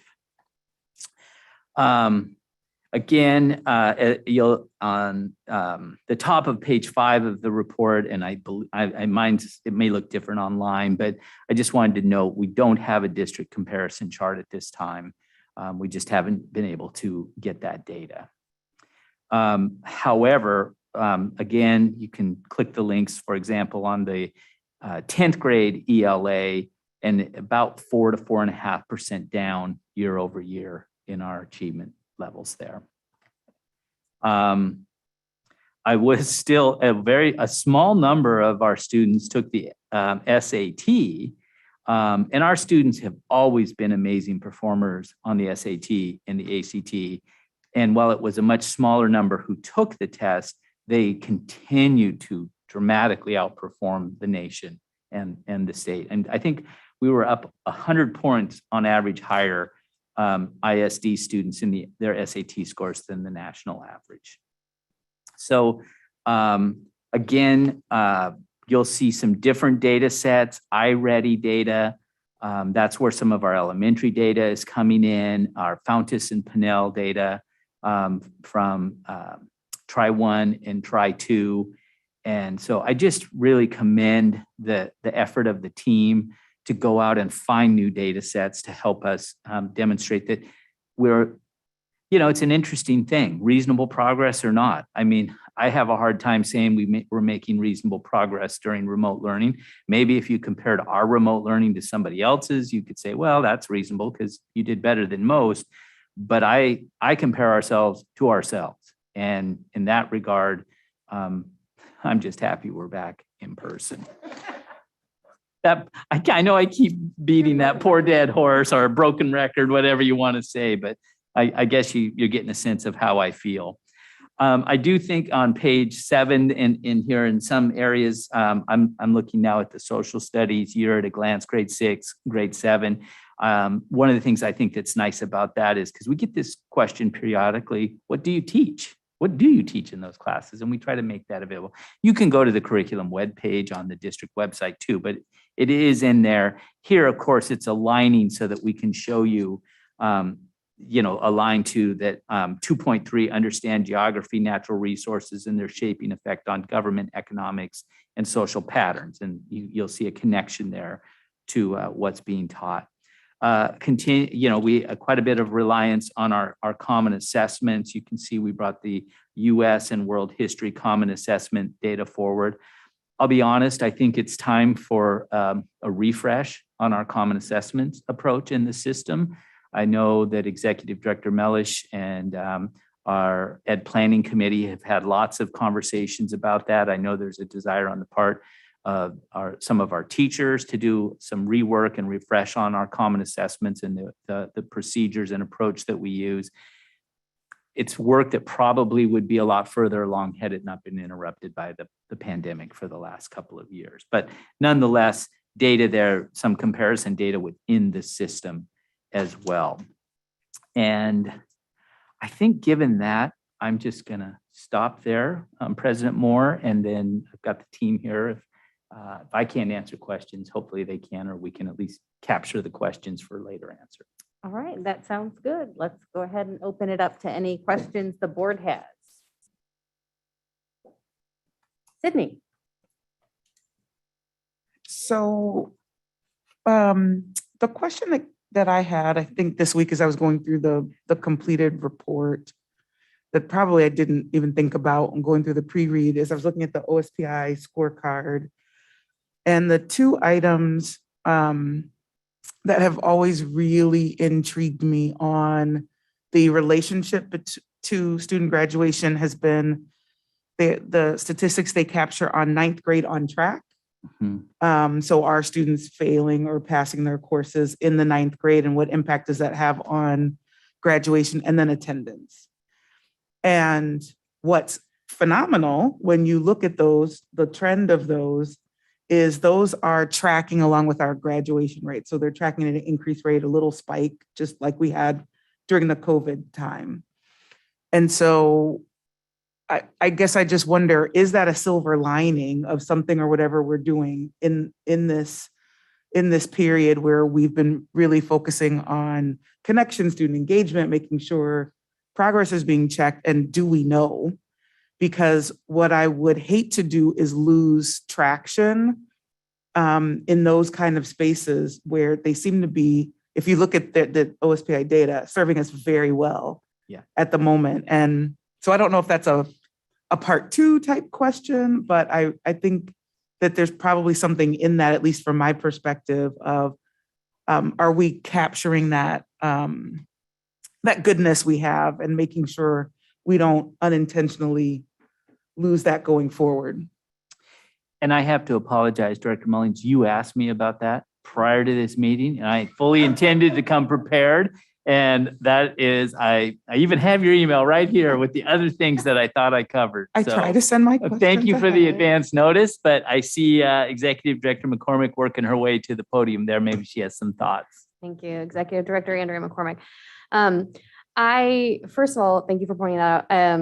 Not only is that a great little nice piece of data, but it's also one of the research best ways to support students at on-time graduation is knowing that early intervention in ninth grade and supporting them through ninth grade is the most important. So I do know based on that research, all of the high schools have been putting more effort into the support at ninth grade. And so that's showing. My nervousness and just being fully transparent is just the academic struggles that some of our ninth graders are having and all of our students are having and coming back from the pandemic. So any dip I would imagine is going to be all of our grades, but that would include the ninth grade in things like Algebra 1 or Spanish 2 or things like that. Some of those, just a couple of pinch areas might take a tiny dip, but I am assuring you that we are putting a ton of our effort into that ninth grade support through our MTSS work, through better intentional transition data that we give families in eighth grade about really supporting good course selection and making that a priority. And then offering more things like labs and support classes for areas that students self-identify that they struggle in to make sure that they proactively have the support they need before they even get started. So all those things I think are working, and we plan to continue all those things and even add some more through our MTSS work. Wait, before you go, Annie, stay there. And just know that what goes through my head is when we start to have to make priority calls, as we often do, on what is funded and what isn't, what would be great is understanding where those services you just mentioned, where they show up in the budget, and that we make sure that we know that they're being cared for. The second part of the question is attendance. And so any thoughts on or thinking on that in that space? Oh, yes. Our new assistant director in that department, Jordan Frost, who's been working a lot with us on attendance, he and I have been doing some great partnership work. Unfortunately, attendance is one of the tricky areas where even some of our best allies that we partner with through specific programs that we've hired to come and collaborate with our district to improve attendance, even their success rate, and they're the experts, is sometimes not super great. So I hate to be like, wah, wah, not the eternal optimist that our lovely superintendent is. Come on. It's not an area we're ever going to give up on. It's an area that Mr. Frost is incredibly passionate about, and he is the right guy for the job. I'm telling you, he is going to so many webinars. He's working with a ton of experts and partnering. And so right now he's actually just starting up a pilot of a program at Liberty High School to see if some of those things work. So we're working on it. It's still definitely a sad part of some of our data and probably one of the most difficult areas because the correlation between attendance and our non-grads is insane. And so we keep chipping away at it and trying to find more and more solutions that work, but I don't know what else to say about that. The most current data on OSPI is sky high.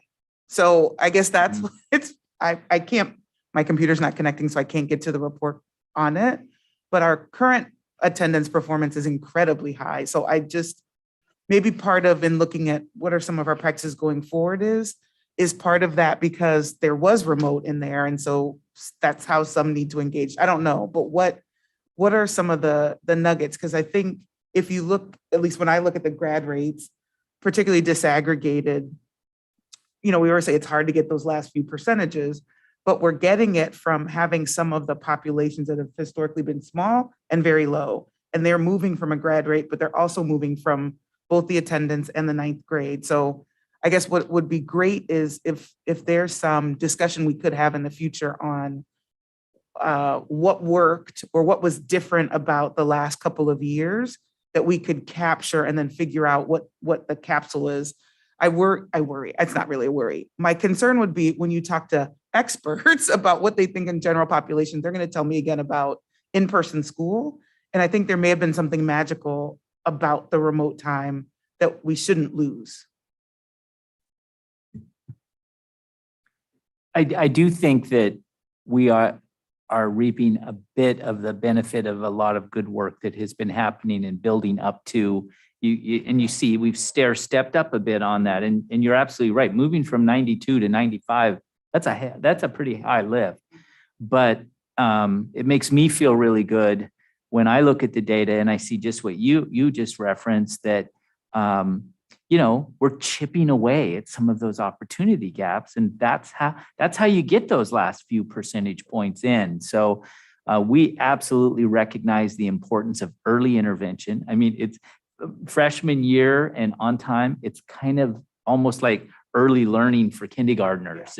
And so getting in there early. We also recognize the importance of attendance. And yeah, some of that with remote work, we've always been a little tricky too on attendance, because they're historically, we actually had this weird situation where we had very high performing students that often had more absences than you would think, but they tended to be more international and they would travel and things like that.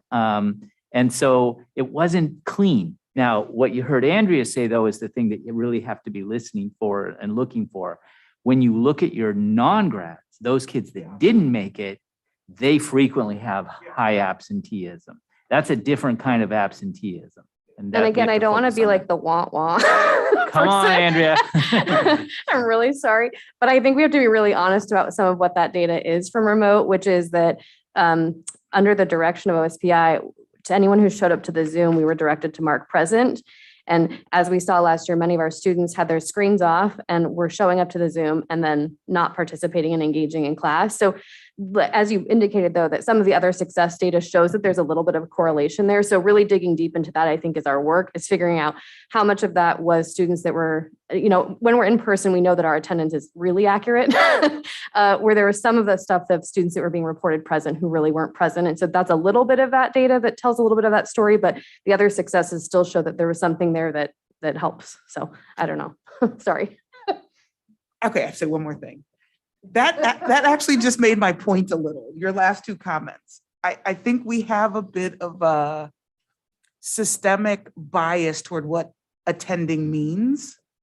And as one of those students who was an incredibly high performer who just didn't show up a lot, I think the question is there something there we need to examine around barriers to participation that when the situation was relaxed, that historical bias about what being present means is. And so that's actually what I want to press on a little bit here, right? I think if you allow, I have a question about that last few percentages there. So sorry, I'm done now. I think some of that will be addressed too through our EL 12 work, because with, the ability for students to turn and work in a little bit of a different way will all still be a nice marriage with exactly what you're just talking about. So. Did Marnie have a question? Who is up next? Okay, Marnie, and then Harlan. Well, I was going to say much to that point. We have so much of what we do is by diktat, right? We're told things. What is attendance? What does that look like? But, we know from our work as adults and things, it's one thing to be in attendance and then it's another thing to be present. And so how do you get to where class is something that a student wants to be present? And how do you solve some of the reasons why they're not? And there's a lot of that. And I think that's why we have the social emotional learning. That's why we have the mental health counselors in the buildings. That's why we're advocating for our legislature to really put more dollars into school counselors as a whole, to really find out how do we break down some of those barriers that kids can even be in attendance, but not necessarily present. I think for me, when I look at the numbers, especially the graduation numbers, and I know that Dr. Bailey would agree with me, the target area for us, if we want to see real movement, is in special ed students. Yeah. And what concerns me is the growth. It was a small growth, but the growth of number, when we got our post-grad discussion about where our students, it's understandable that it dipped by 10%, the number of students going post-secondary, because a lot of places were remote and parents are like, why am I forking over 15 grand for you to sit at home and do school? But what concerned me was the growth in students that were unemployed looking for work, meaning they graduated and they still didn't have a job at. And as we know, and it was at a difficult time, so that might have been some of it. Like if you're not going to school getting a job would be difficult, but I just am really concerned that if our kids are not graduating, and specifically if our kids who are on IEPs, when they're not graduating, even the ones that are graduating are having a hard time finding a job. And we know that we have some of that data. And that if they're not graduating, that just puts them at a greater and greater risk long-term. And I just, school success is such a paramount part of what's going to happen in their future. Harlan? So I'll probably have a slightly different perspective of school attendance and impact than other people. But I do want to bring up the chart that was the 10th grade ELA data, because more building off of what was spoken. I think what I have a hard time teasing out is it's hard to know in breakaway and isolate a single factor. And I'm not saying that that's what you were trying, ELA. I know that you weren't trying to say like, gosh, there's a single correlation between attendance and but I do think that there's a component there. And for me, it's really about correlating that with the non-graduates and asking sort of what is the impact? Less so to Sydney's point, the people that are successful, there's multiple pathways to success. But I really want to know if they were unsuccessful, were they not attending because they felt unsuccessful? Were they not attending because they weren't supported at home or at school? There's a whole variety of reasons that we should probably unpack, like why aren't they coming? But I'm really concerned about the ELA gaps that have really appeared. And I didn't see the one for special education. And I suspect there's that one there as well. But the 10th grade ELA by race, and we see these massive gaps now between our white and our Black and Hispanic students. And I know that I think this is where this end of the table has always had discomfort in these reports and the reasonable progress. And we're looking at this as in arrears. But how do we ensure as a board that we're not going to see the same data a year from now? And I don't mean in the context of COVID pandemic, there's a lot of ways to abound, but it's really like, what is the action plan to get us to close these gaps? And I feel like this conversation is so much more unfulfilling because we're talking about the last year's data. Rather than what propels us forward. And I don't know, I don't have an answer tonight on how do we get there. And I know even our SIP conversations, it's kind of like standing in the world of like, what is our data like versus how do we move the system forward? But I would love for us to, at a retreat topic, maybe talk about how do we move from acknowledging the data and the good work that our staff has done. So I'm not acknowledging that, but then to pivot to what do we do to improve and how do we focus? Because you have almost 20,000 students and 3,000 staff. So you as the leader, like you can't do everything all at once every year. So how do we as a team of 6 help prioritize what the focus is? Because I think that's what we consistently hear from the community is like, they don't really feel like there's a coordinated effort or plan. And I'm not sure I could disagree with them in a lot of ways, because we are always, by the virtue of our governance process, looking backwards. So it's a good point. Can I just say something real quick? I'm actually in wild agreement with what you just said, which is why I'm focused on the 9th grade performance and the attendance, because these are the same kids we can't get to school. And so if there's magic in getting them to come to school, then we can actually do something about it. So I'm actually in wild agreement with you. And come to school is in quotes, right? Because it's I think however you engage, it's engagement, Correct. less about physically putting your seat, That's your bottom. correct. That's my perspective. Yeah. And I think to that, I mean, it really is about, we have our school improvement plans and we have goals of what we're doing. And, it's just a matter of how do we get to an action plan? And I think you were talking about that. What's the plan? And being very deliberate about what actions are we going to take? And then the next year being able to say, here's the specific actions we were taking in this regard. And what was the impact and did it make an impact? And I know that in some of the SIPs, I've seen that. I don't know if I've, this is just because I don't know, can't remember, but I don't know if I've seen it in all of them, but I think that is a really important, like the specific steps that we're planning to take. And then, we'll see those, but I don't know if there's that column that says, last year we did this and this is the result we saw, whether good or bad. Because I think one of the things is we are really not good at stopping doing things that don't work. Like recognizing this isn't working, let's do something else. Part of it is because there's always something new that we are trying to do, that there's, what's the full evaluation process? Okay, we're doing something new. How long do we do it for? How do we assess? And how do we determine if we need to adjust? And especially I think about elementary, when we're changing every single, one of their curriculums every year, it feels like everything is changing. And so so I have sympathy towards the difficulty of managing that, especially if you're an elementary teacher. And we've had years where like literally every year there's a new curriculum. But at some point, that's where the foundation is laid. And if they don't get that good, solid foundation, you're building the rest of the house on something that's shaky and not going to perform as well. Well, and it's hard to isolate the success failure to a specific thing when you're doing three things at once. You implement three things at once, test scores go up. Which one worked? Right. So that was just my philosophical thing. Now I have a technical questions. An actual question. Yeah. And they're all going to be for Rich and elementary. So I know he was moving up in the right direction. So I feel like on this report, more than a lot of them, we have things that we can't compare.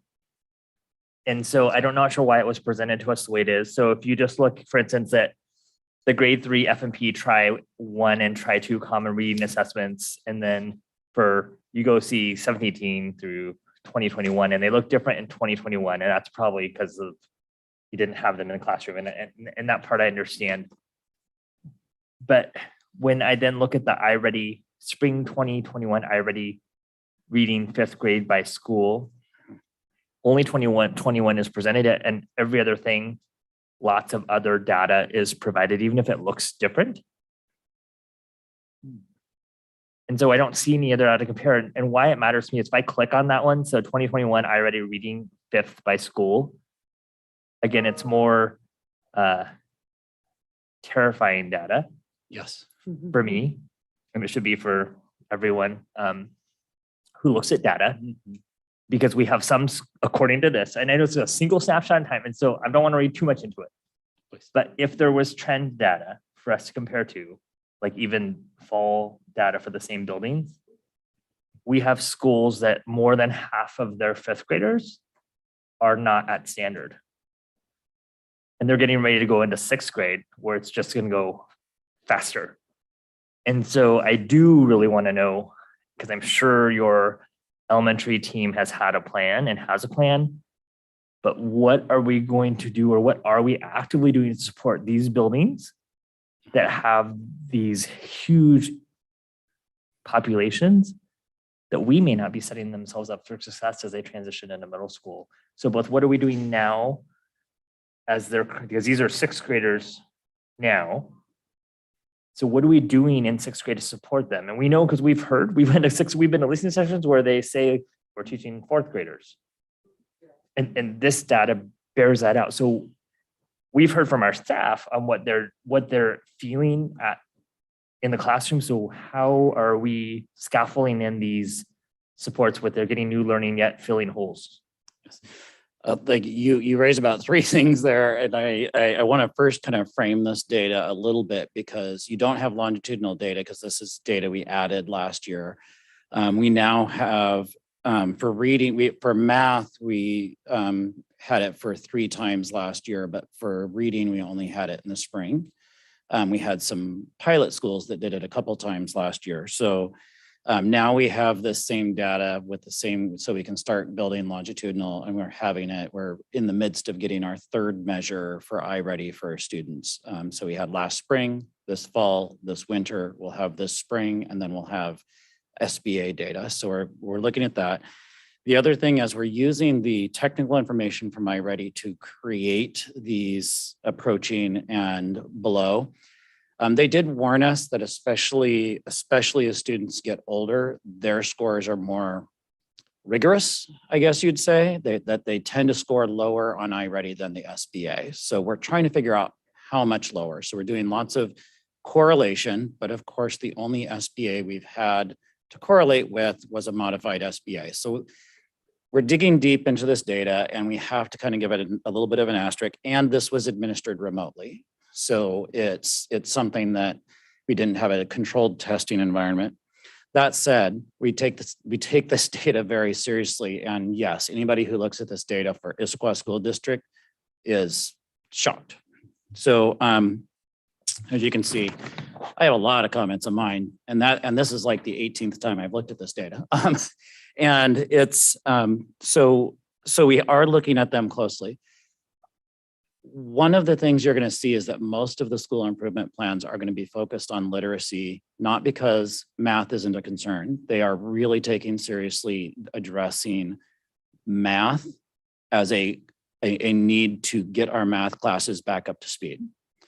But literacy is about every single subject that they touch, and it is something that is truly a school-wide plan, which is why the SIP plans tend to focus on literacy. So when we get to those SIP meetings, you're going to get a lot of detail about what they're doing about literacy. And so I do look forward for you to get a lot more detail than I could give you right this moment. In terms of these students, we looked at them very closely in their SBA scores, and we're quite relieved that their SBA scores were quite a bit better than these indicated.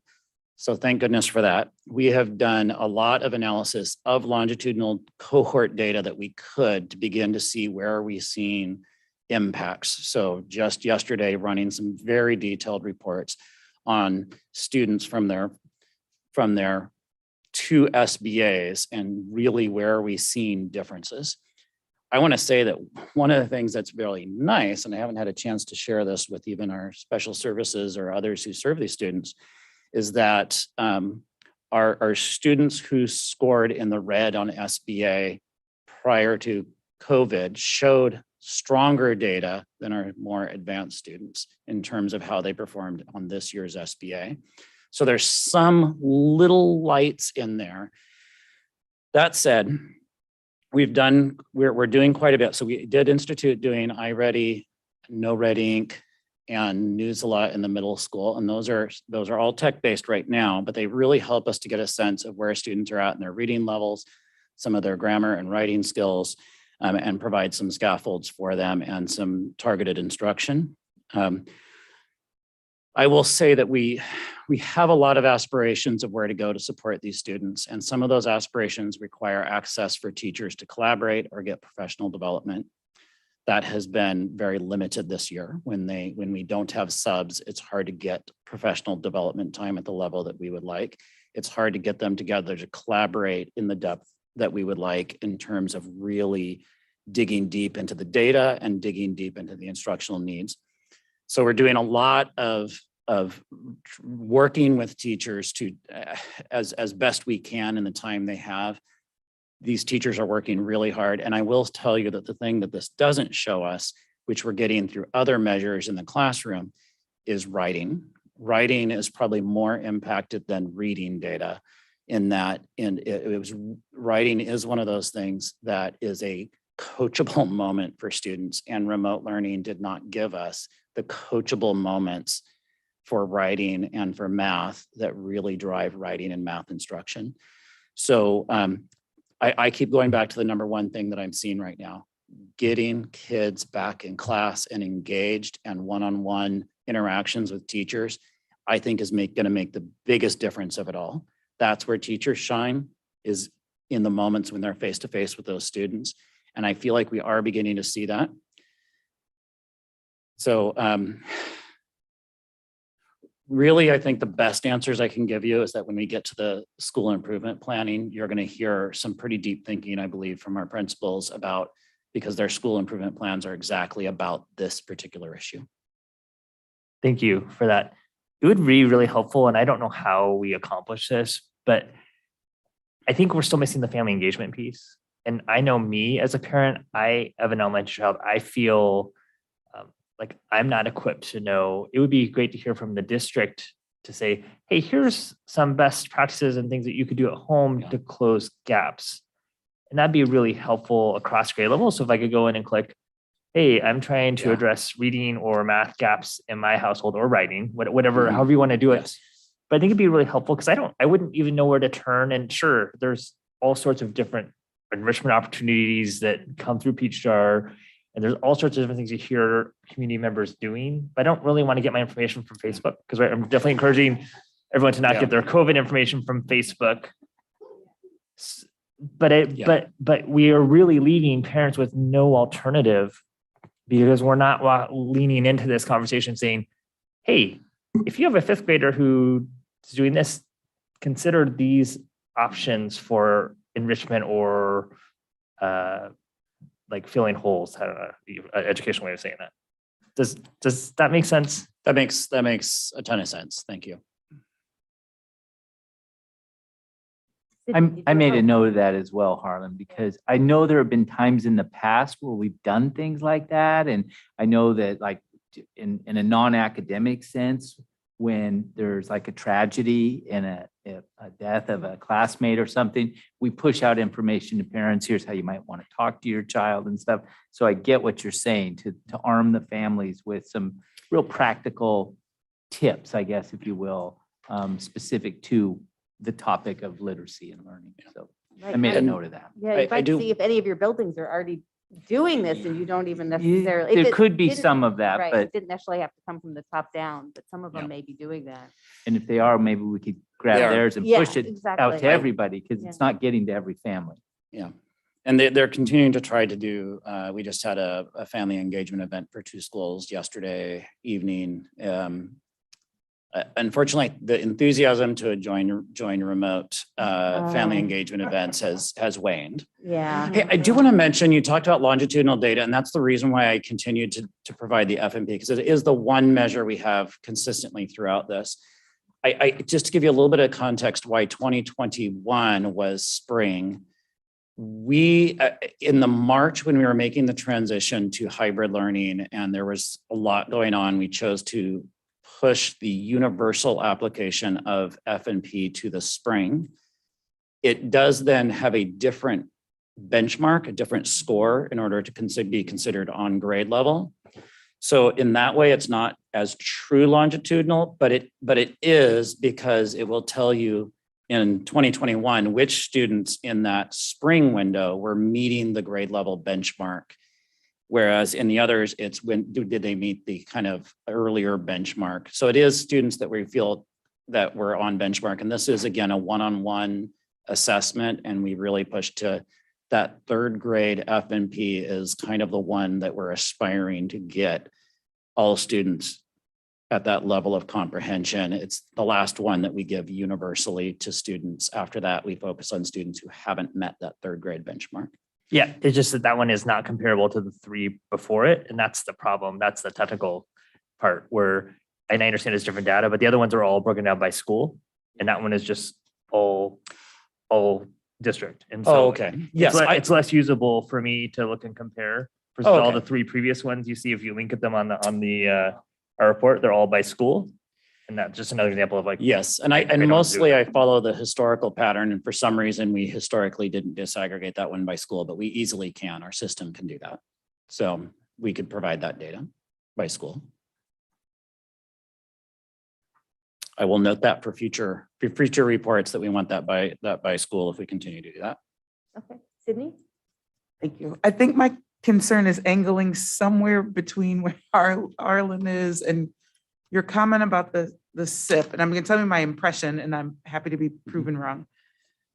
I think the thing that I would like to see, or maybe that I'm worried isn't happening, is these reports tell us we have very specific concerns that need to be addressed. Where the way I've historically experienced the SIP conversations was more of a custom view per school on what they were going after as their top concern. And so I guess I'm left to wonder, back to being more prescriptive about if you need help in these areas, are there things we just need to be mandating as components of the school improvement plans? And and the components of support that go with those. Knowing that sure, there'll maybe be other customizations, but I guess for me, it just feels more ground up and creating what that plan is and how it goes about. So it would seem that overall, it's telling us we have flashing lights in certain places. And so for me, what would feel much more proactive is, so this is district-wide. Say it's a 3-point SIP plan for every school. Point 1 will always be this, or point 1 and 2 will always be these 2 things because of what it's showing. And I guess I'm stating that because maybe that's what we're already doing. And so you'll tell me that, or thinking that would be a much more, for me, it would feel much more satisfying to know that we have action in place that would tie to things like directives around and how do you support at home? Because these are our top things. So why shouldn't everyone get them? If yours is excelling, great, they'll excel more. If you're struggling, then everyone gets them. So I guess I'd love to see or understand just a much more directive tie between where we see our challenges and what ends up in the improvement plans. Yeah. I would say in the way that we've standardized the data, and that's one thing you've brought that's been really helpful, is now every school has the data you provide them, and then they build their plan off it. And that's wildly different than when I started 6 years ago in a really good way. So I think just more structure to make sure there's not things that fall through the cracks. So if Superintendent Thiele, if you don't mind me just asking for clarity, I'm hearing that, and maybe in conjunction with the school improvement plans, you'd like to hear about what the system-wide at a level actions are also taking place. That sometimes principals might put in their school improvement plan, but other times they might not because they're system-wide and happening in all places. But I'm hearing you want to know at the level, what are the systemic approaches we're also taking to address some of these very specific issues? So in maybe exposing how my brain works, I think there's the top important things, Yes. things. And we sometimes spend time on things that are number 5 and 6. Okay. And so if there's the top important things, then why isn't that the school improvement plan? I guess that's where I'm trying to understand is, it seems like it's a less direct translation that we allow a level of creativity or local selection. And I'm not saying that needs to go away lock, stock, and barrel, but I would expect those top district-wide things to be the plan, especially when we talk about people being overwhelmed and multiple programs and all the things we're trying to do. If there's the top couple things that we have to and must do that would support, again, our learners who are working really hard and our learners who are already excelling, then can't that just be the school improvement plan? I guess that's where I'm struggling with why it seems like there's multiple layers of it. Rich, I'm going to jump in because I'm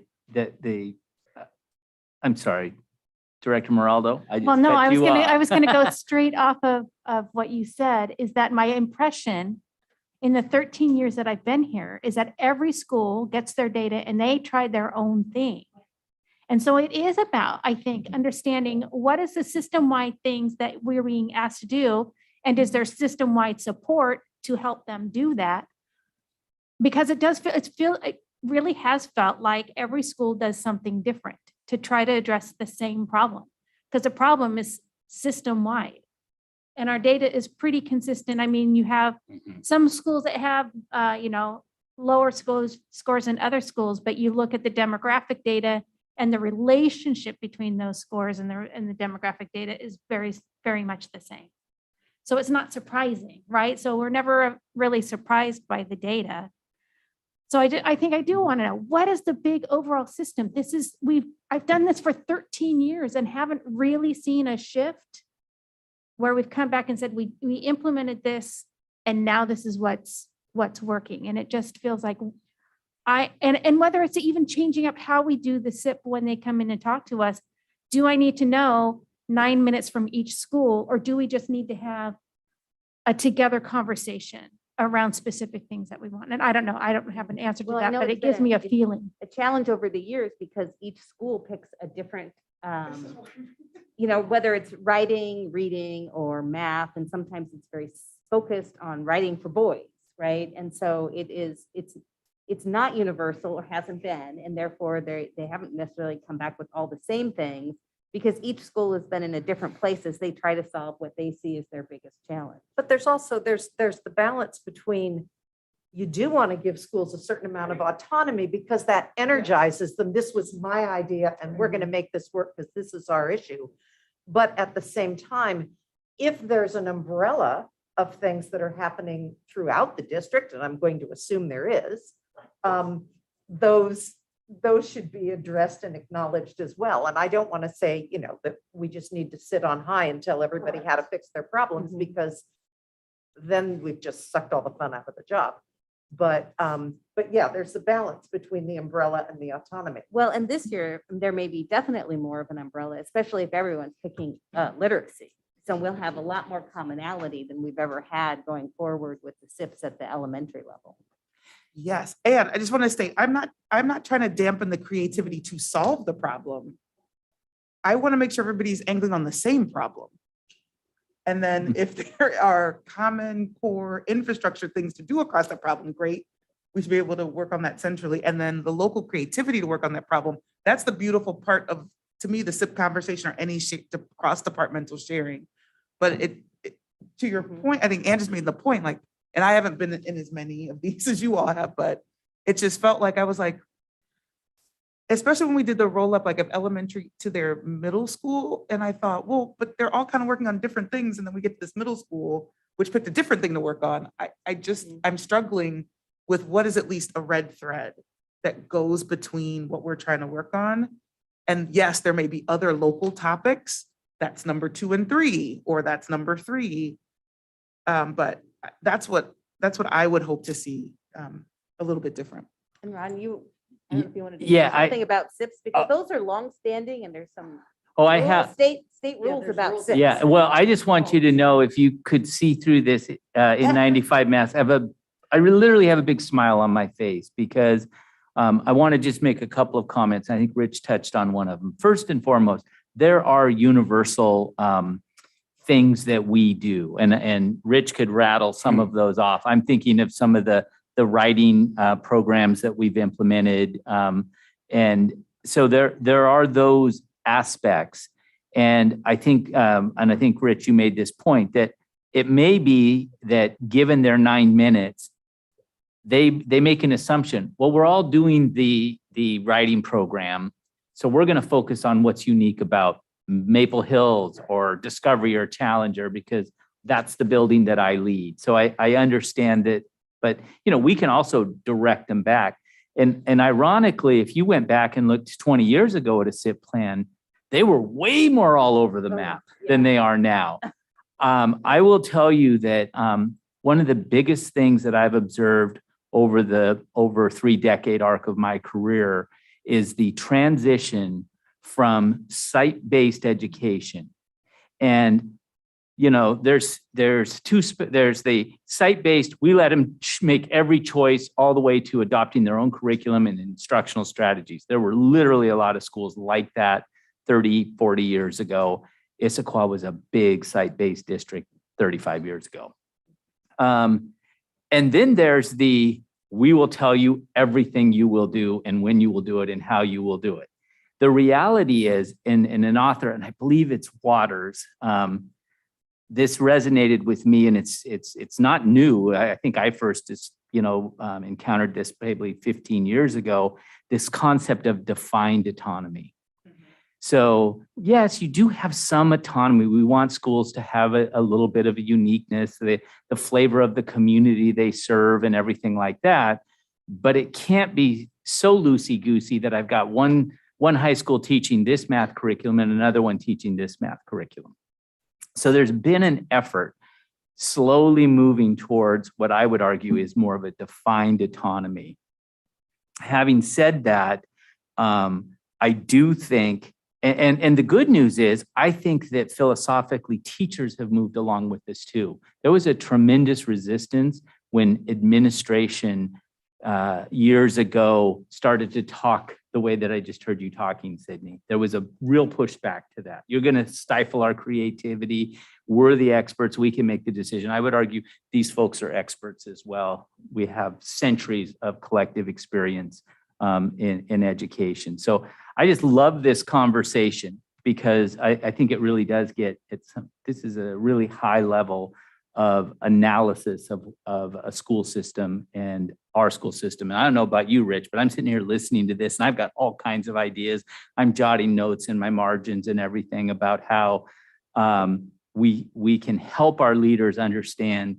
And maybe we could go to every SIP plan. And we kind of did that as Director Gallinger noted with data. We went to a standardized way to view the data. Really helpful. Huge difference. We can implement, every elementary school does X because we have this, whether it be in literacy or math or whatever the content area, every middle school, every, high school is a little trickier because you're kind of doing it by subject area and more at the secondary. But that's just an observation. I don't disagree with anything that I've heard. It's not easy to do, but I do believe if you look back, the arc of the system over the last couple of decades has really pushed that way. I think we have a great opportunity right now to double down on that because we are getting, we're coming out of this experience. We're seeing numbers, academic achievement numbers that frankly for us, for our Issaquah community don't feel very good at all. We're used to always seeing pretty high. I mean, the biggest problem I remember when I worked with Rich's predecessor, Emily Hard, and I used to say, what I'm struggling with? High, flat scores. They get up to a certain point and then they just stay there. How do I go from that point up to the next level? And we've tried a lot of things, GLAD strategies and sending staff to Columbia for trainings and the writing strategies. And, I'll be honest, some of them we've tried and we have had to walk away from. Others, then you start analyzing, well, did we really do it with fidelity and all of that? But there's just I love this. This is the pedagogy. This is so fun for me to have this conversation. And I know there's a little bit of COVID shadow over here in the corner, but this really important, good work has been going on for a long time. And we have a great opportunity to carry it forward. Marnie had her hand. Oh, sorry, you're trying to point at him. No, I wasn't first. Oh, okay, go ahead. Hey, so I agree. I enjoyed this conversation as well. Last year we essentially took a pause by saying we're just going to focus on engagement data because we had nothing else, and certainly didn't want to send the message like, why are your numbers?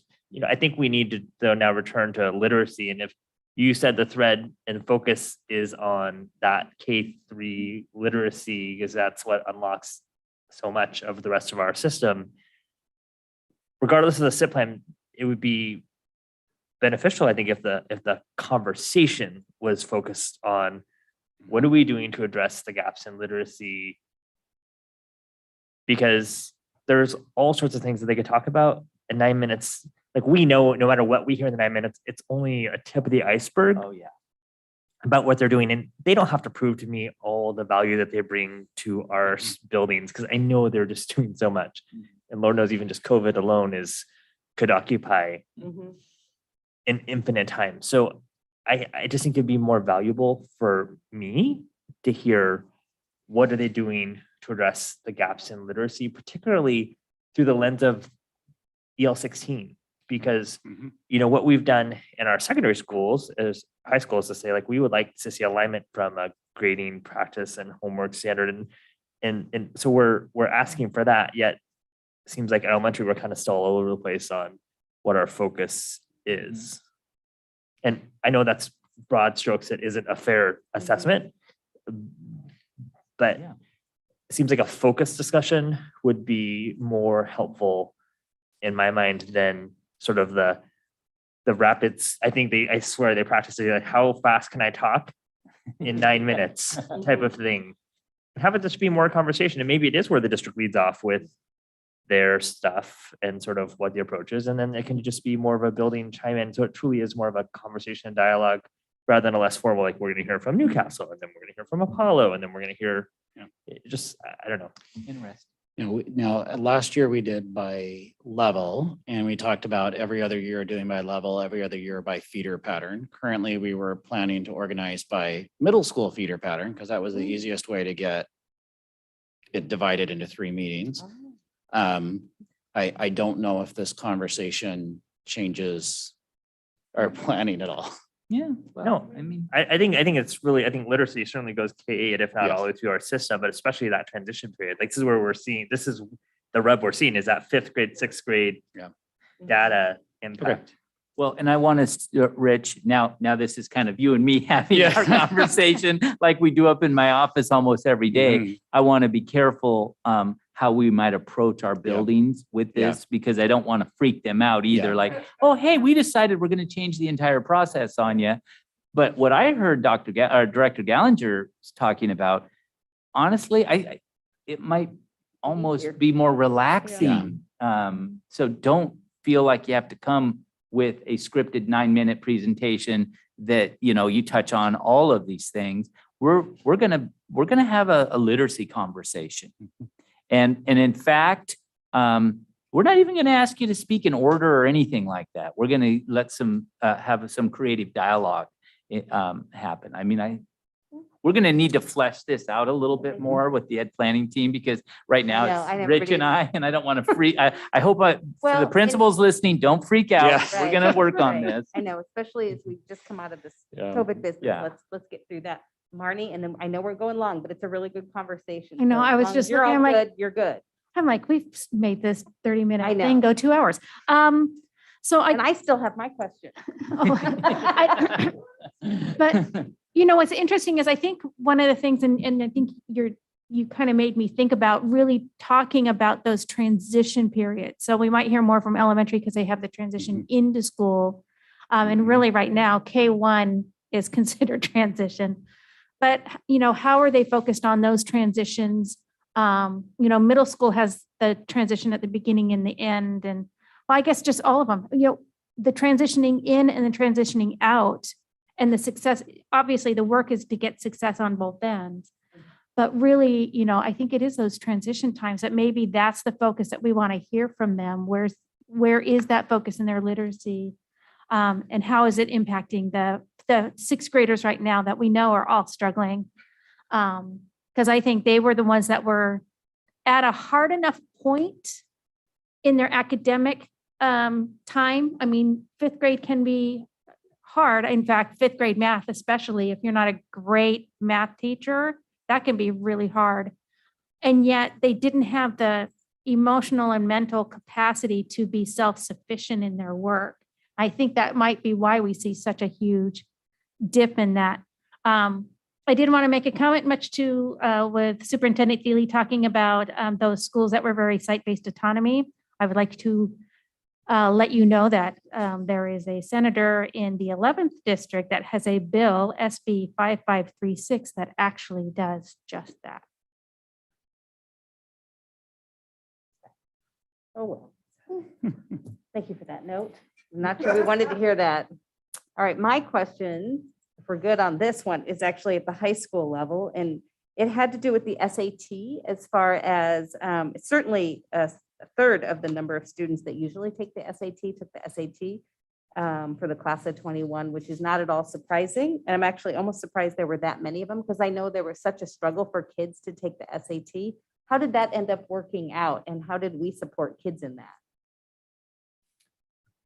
Please, I would love to share the mic. One of those kids was actually Rich's. Oh, good. Andrea McCormick, Executive Director of High Schools. As you know, we've never actually administered the SAT on our campuses. We've only been administering the PSAT since I've been in the district for a decade. Until last year, and in the middle of the pandemic, our families were reaching out to us in pretty high volumes and saying, hey, I'm having to fly to Utah to take a test pre-vaccination when people were really not doing that. And I'm having to drive to Idaho, the closest testing center I can find. And so they were like, what we're understanding is there's the ability for you to offer a school-based test. Could you please do this? So with a lot of research and kind of looking into see if we can pull it off, we administered the SATs and ACTs on our school sites last year for the first time, not just the PSAT.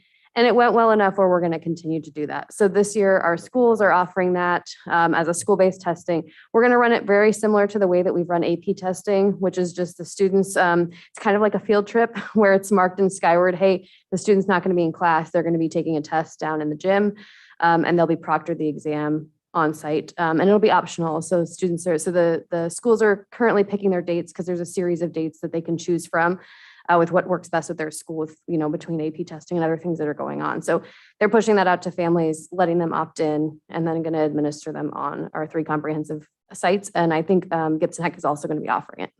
Excellent. I'm thrilled because I do know parents have there's been a push by parents to have it offered within our district. So I really appreciate that you guys made the effort to help during the pandemic, during that phase where it was just critical for kids to be able to get it, and then going forward for kids to be able to have that access. I appreciate the responsiveness to the families. All right, are there any other questions you guys have? Okay. All right, then, since we have a motion to approve, oh my gosh, where are we? Monitoring report ends 2 academics and foundations part 1. All those in favor of approval say aye. Aye. Aye. Opposed? All right, so that one's approved and ready to move on. Thank you. All right, so next up on our agenda is an update on our superintendent search. So at everybody's station was a superintendent search calendar. So, last time we met with Steve, so I guess that was a week ago last Monday. And since then, I've hounded you over dates, and I appreciate you responding. So we have filled in some of the dates for the time that they make their presentation to the board regarding the top candidates, although we learn about all candidates. That's March 16th, right after a SIP. And we'll be getting that session. So we've got that one's gonna get scheduled. And then the actual interviews with the candidates are March 21st, 22nd, and 23rd. We had to use a couple different times to meet everybody's schedule. And then also on the 23rd, we'll have an exec session to discuss the qualifications of the candidates, and then go to our regular board meeting on March 24th to make the selection. So we're filling in our timeline. We're going to do some official calendaring later in the meeting, and Diane has sent out calendar invites for all of these times. So another item of our work has been the stakeholder group. So Suzanne and I worked on the stakeholder group list and worked with Steve on that. And now he's going to start the work to actually get the groups together and have that move forward. One thing on that, I know Harlan, you had come up with this idea of a legislative linkage with the whole board. I would love to throw that to you as our legislative rep to organize and figure out when it'll be and how we'll get it going. So can I do that? Okay. So if you take care of that one, and I don't know if you want to, during calendaring, want to talk to us about trying to pick a date, because it's incredibly hard to get this group of 5 together. Really, really hard. So that might be something we'll do a little bit later tonight. Okay. All right. Then I had emailed all of you about qualifications and characteristics and trying to get feedback. And I only got feedback from one person. Seriously? Yes. Oh, yeah. I saw it, it just did not do it. Oh, I was obsessed about the dates. Well, I started with an email on dates, and then I sent an email on the board homework, which had to do with this qualifications and characteristics. And I also asked a question about the way it'll be stated regarding salary. And so, so take a look at that. And if you have any feedback, let me know. But we're working. Because that salary piece needs to be It does. resolved pretty quickly, because Right. that goes in the ad that they run for. Right. superintendent. So the way we talked about it was like setting a floor for the salary, because a range is weird. It's weird to say a max. And so it was kind of, we were working towards setting a floor and making so that they have to have a ballpark. Let's say that, right? And so based on the comps of the area, which I'm still working on getting, so I don't have a number yet, but a statement could be made that in the application information, that the salary will be competitive and negotiable based upon the qualifications and experience of the successful candidate, but not less than blah. So if I get a thumbs up, then we'll just fill in a blah when I get more information. Okay, so that one's good. Yeah, and And- that was verbiage that Steve was comfortable with. We Yes. kind of let him guide us through this. Yes. Yes, I didn't come up with that. Steve did. All right, so the board said yes. And then, as we talked about in our process, as they get applications and they funnel up to the top 6 to 10 or something, they work with the candidates to create a video, and then there are questions. And so I shared with you the 3 questions that they traditionally do. And if there was any feedback about those, we would want to take that. Marnie? And I'm sorry, because I did have feedback and I just didn't type it up. One of the Okay. things is none of the questions really addressed the work that we've been really working on the past several years, and that ended up in policy EL 16. And I would love something around that work. Now, remember, these will just, these are just Yes, the initial. okay, I'm just- absolutely. I right, want to these are know the initial video. something that Okay. they've done in whatever their work. What is their experience in positively impacting the academic success or the success of the diversity of students?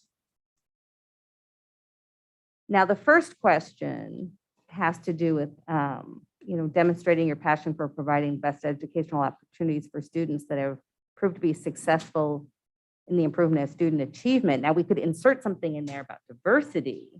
I mean, like in the effort of not just one size fits all kind of work, if Well- that's what you're Right. referring to? Well, because we've just had a whole conversation about finding where our biggest gaps are. And it's our biggest gaps are in special needs, English language learners, and our BIPOC population. And so I don't feel like the questions we ask ever get them to address those specific things that we need to work towards improving. I'll take Harlan's. I agree. I mean, I think that the first question needs to be rewritten, and it could be something to say that would demonstrate your ability to identify educational inequities and the improvements you have initiated to close those achievement gaps, rather than just saying improvement of student achievement, Mhm. because we hope that's kind of a baseline thing. That's kind of like an expected thing. Right. In the same way that we expect them to act professionally, we expect them to know how to communicate. We're not asking them. So in the same way, like student achievement, of course, that they're going to be the educational leader. So that vanilla question doesn't actually get at, nor do I think it will help us identify and separate from the 6 to 10 down to the 2 to 3. Mhm. I would love if either or both of you that have specific language about what you want that question to be, to write it up and send it to me so that we can actually capture what you're asking. Dr. Gallinger is a better writer than I am. Okay, so maybe he can shoot something my way so that we can move that forward or take a look at that. And I do take your point on that. At the same time, remember that There's a when we narrow it down to 3, that's when we have the opportunity to ask a lot of specific questions. I still take your point Yeah. on EL 16, and I think it's appropriate. because that Um, weeds out from that yeah. level, because you wouldn't want to get through candidates that can't answer part of that piece, because that's not going to help us to create our 3 finalists, let's say, right? So, Yes. And I think question 2 should also include a part about experience with policy governance. Because it's not just what their Ah. leadership style is, but I want to specifically know, do they have experience in that? Because some superintendents will say, oh, yes, I will come from a district or board that does that. And some will look at you like, I don't even know what you're talking about. or we could add something in there, and especially if you have any experience with policy governance, this is the place to tell us. Or even if they don't, if they understand what that is and Yeah. understand the superintendent's role in a policy governance organization. Right, that Okay. could be fine. That way it's less, it's saying whether they have experience or not. It's really and I don't care whether they have experience, and it's really, how would they see their role in relation to in the context of policy governance? Because you're right, I don't care whether they have experience or not in that. Right, it's their knowledge yeah, right, even if they haven't worked in one. I mean, do they know something about it, right, that they can share? And do they understand how they would operate in a Right, policy within a governance policy district? governance. And if Right. they don't know, and hopefully they are looking at the district and figure out that that would be important to a board that's policy governance. Well, I think just by asking the question, it will make them dig deeper Right. because they're going to go, if they don't know, they'll be like, I don't even understand this question. Yeah. And they'll start researching. Right. But for me, it's a bigger portion of really being able to operate, because I think that's something they need to know about us, is we're not planning to change that. Right. And so it's their willingness to operate within a policy governance environment. Should be a selling point. You would think I clearly would think. I'm defined not a line. superintendent, but I would think it would be a selling point. Right. All right. So we can work on getting that added in. And again, any specific verbiage that you want to pre-write out and send to me would be greatly appreciated. Good. And then, yeah, because it's hard to type it all in while we're all talking. And then another item to discuss is the wording around the requirement or recommendation or strongly recommend around the superintendent living within the district boundaries. So we have always, I mean, in my time here, required our superintendent to live within the district, small exception right this minute, but that was Thank you. an exception for a one-year thing. Yep. Somebody who's been with us for a very long time. So And Ann, I would note that even when you hired me originally, and it may have been true of my predecessors, you were willing to provide a one-year transition period. And I know that's relatively common. Yeah, I think that was true We chose to in the not take past. advantage of that because we wanted to move here right away anyway. But just Right. a reminder that Yes. that's a common practice too, that it might be not required in the first year, True. but the expectation is that you would do that. Right, that's true. We gave that 1 year to make that transition. And I think we did that with Steve too. I'm okay, not positive, that but I that think was so. before me. It's something that I've taken to reading these postings Yeah. now because I'm just kind of interested and I noticed that I do see that.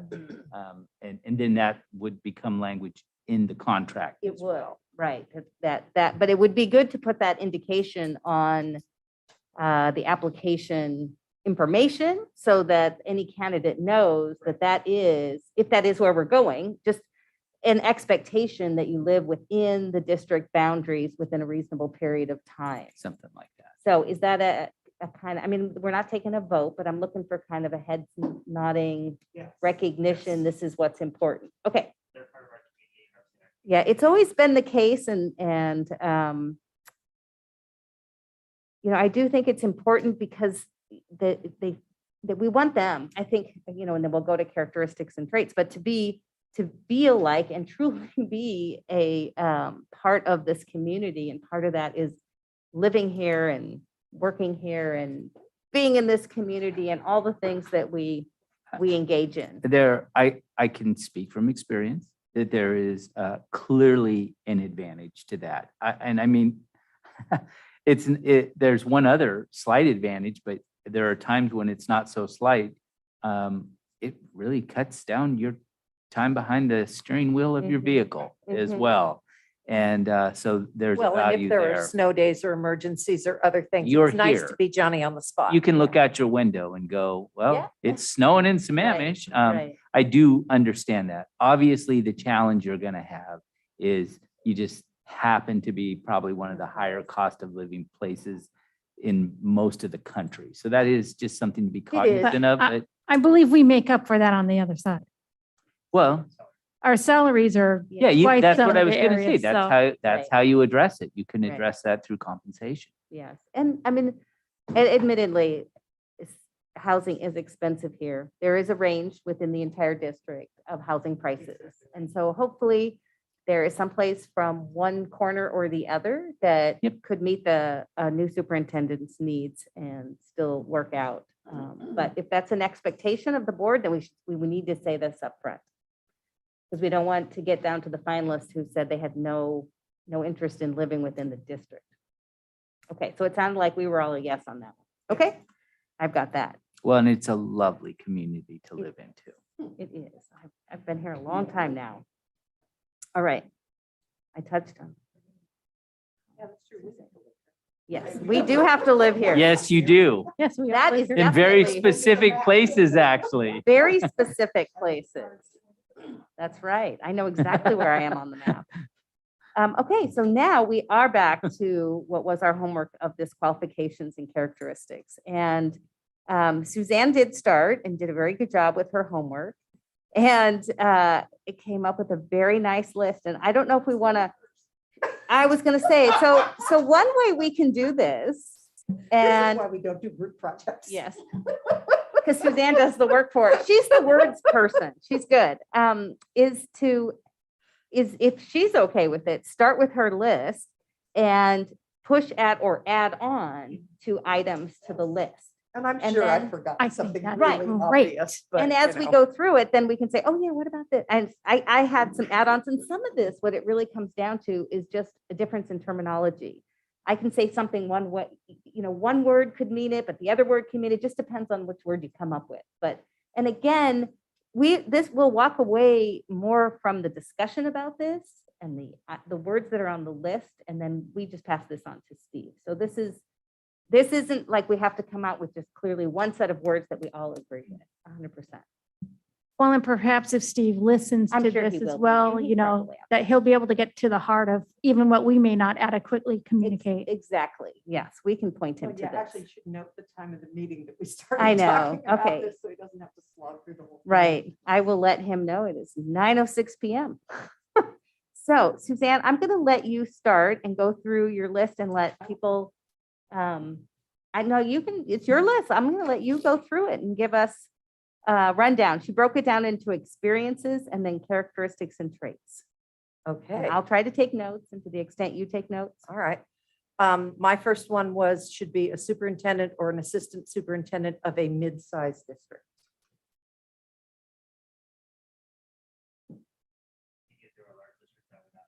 No, of at least, I guess I should say. Thank you. I will edit mine. Is that by Washington standards? Like, I don't think. Yeah, people I know. guess that is by Washington standards. In other words, I would consider, you could be a superintendent of a 15,000 student I was about to say district. that exactly. You Yeah. could be an assistant superintendent of a bigger district, Perfect. or, Right. I guess it's the idea of we really would like some experience with I mean- a mid-sized, As I our say, size district. it's like buying a house, you're not going to get all the things you want, but I want, I don't want somebody coming from a district of 2,000 kids. They're I- not going to understand the complexities of this. I agree. I'm saying if we think nationally, Washington just doesn't have a lot of population. So, there's mid-sized districts, other places might get very large. Right. Yeah, Yeah. So Use a 15 number. I would use a Okay. number like greater than 15,000 or Greater that's than what you want, 10,000, or something like 10,000. that. Yeah. Okay. Just a- And we can, and this isn't necessarily going on like part of the posting or the application. This is Steve and his team trying to help whittle through those people that apply to say, well, yeah. Issaquah's not going to like that one. Right, yes, right, to be able to say that these people, somebody is just totally not qualified based on what they want. And so I think Steve will be able to get from us what it is we're all saying. So to that point, I do want to say that, if a candidate seems really, really good, and this is going to be a growth district for them, I will say, like, Vancouver just hired the superintendent from Quincy. Really? Yeah. Or was it Evergreen? One of those two. No, One of I those thought they down hired big. the one From Camas. Oh, Camas, Camas. Yeah. which was their neighbor. And then Hammett Well, then- just hired somebody from, pretty sure it was from Clark County, which is a mega school district. Yeah. Like 320,000 kids in a school district. Wow. Now, he wasn't the superintendent of it, but somebody within the administration. Right. You might But I find do- a it's one of those situation where somebody worked as a deputy or an assistant superintendent of a very large Right. system for a long time, took their first superintendency of a smaller district, maybe of 5,000. I think Steve and his team will be able to Yes. go Right. through that paperwork and get a sense that you're looking for somebody who's had experience in a larger system, and to Sydney's point, larger Yeah. kind of by our standards, because Washington does have a lot of small districts, and there's a lot of places where Right. an entire county makes a school Right. district. And you're right, it's not just the experience of where they necessarily are this moment, but experiences that they've had that got them to that moment count as well. And so I think we can't forget that. But it's an interesting balance because at the same time, I want somebody who's really excited to come to Issaquah, right? You know, this is going to be a challenge. This is going to be fun. This is going to be, right? That's my ideal. And these are in no particular order, by the way. Experience in a district with similar ethnic diversity and or level of affluence.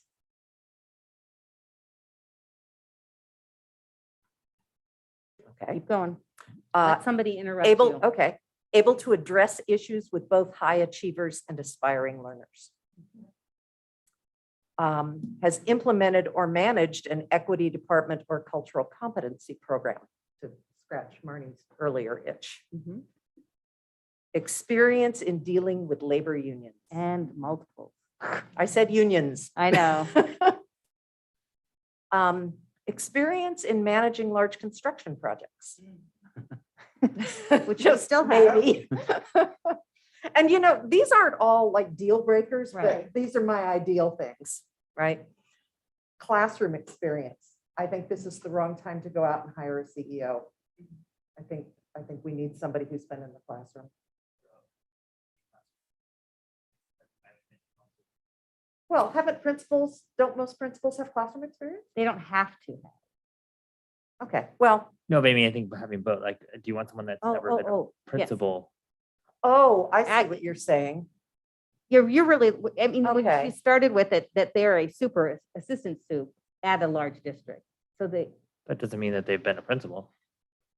oh, I see, you're distinguishing that All somebody right, I would that say, skipped to the principal level.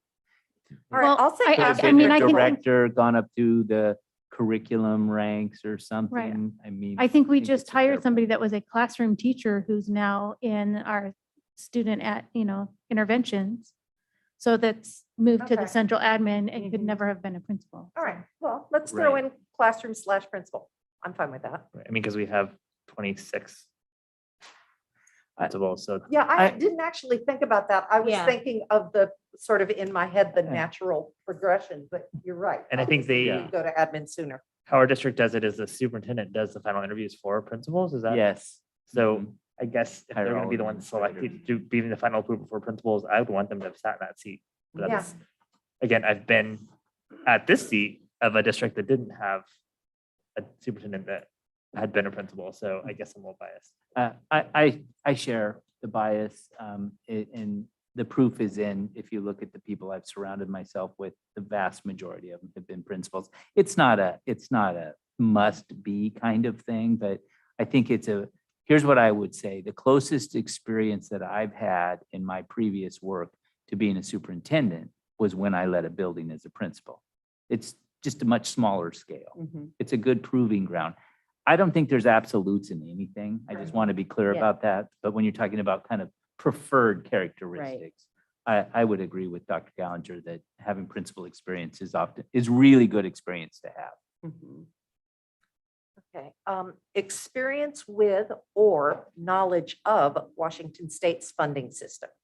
I'm not saying the person has to be from Washington, but if we're going to interview somebody from Iowa, I'd kind of like them to have a clue how we work. Has represented a district in the community, by which I mean, I didn't say that very elegantly, can do speaking engagements, can be part of the Rotary, can represent the, To the community. can be the face of the district in the community.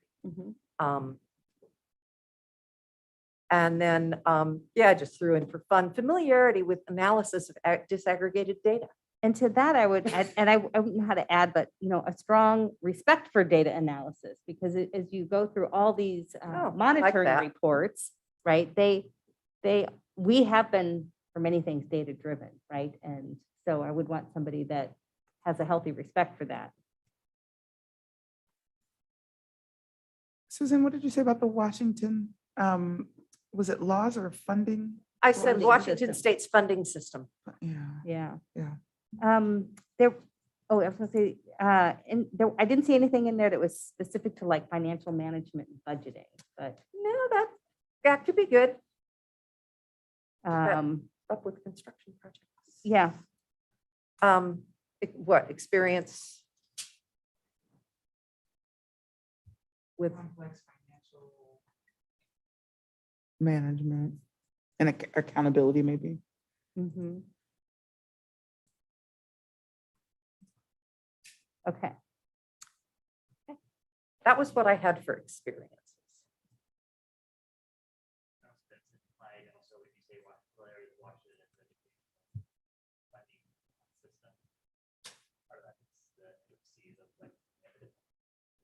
Mm-hmm.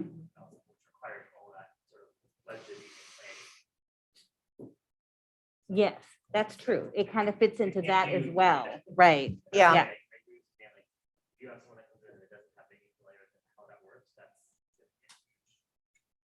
Right. Right. Oops. Spell. I know you said face to the community, but I wonder if there's a additional or separate comment about relationship building with local electeds, municipalities, those sorts of folks.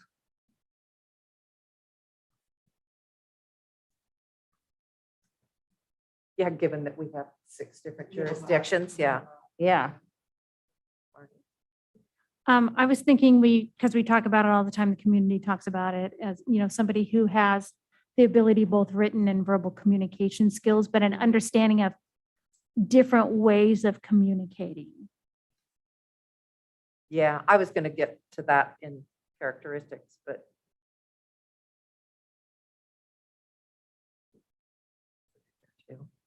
How many different categories do you have? So you have knowledge and you have characters. I just have, I'm sorry. She has 2 categories. I have experiences and then I have characteristics / traits.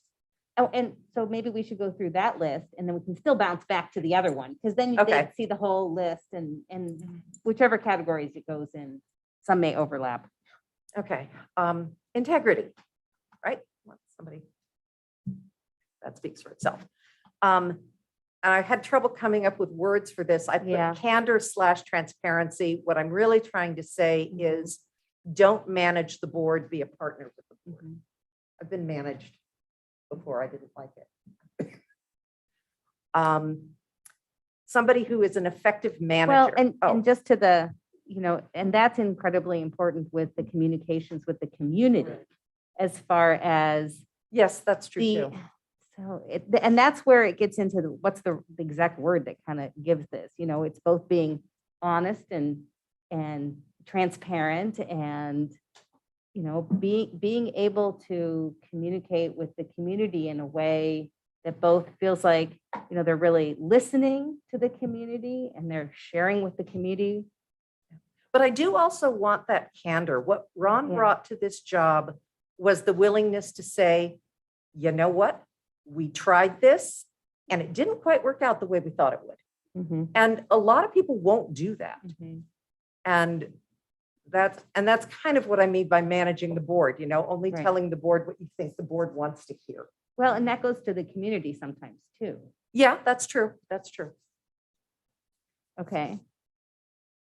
Well, and then your next one. Okay, yeah. My next one is you have to be an effective manager, good at hiring and retaining staff. The superintendent can't do it all. So they need to be able to bring in and use the good people they have to do the good work. Right. Excellent communicator / speaker. Strategic thinker. And then I shifted grammatically for some reason. Someone with confidence, someone with enthusiasm, a sense of humor, and friendly and kind. 'Cause why not? Some of those last ones are kind of, well, not silly, but they are traits people need to have. I don't think you can be a superintendent without a sense of humor. Yeah, exactly. Or be mean, yeah. So, Let's see, how would that fall into this? Like someone who is a community builder, somebody who is works towards the partnership and collaboration and is inclusive and dealing with the community. all good words. So, and that might be something in the experience of, what is their experience with community-based organizations? Oh, that's a good one. So partnering with community-based organizations. So the one I maybe want to add to the experiences is strategic planning, long-range planning experience. Okay.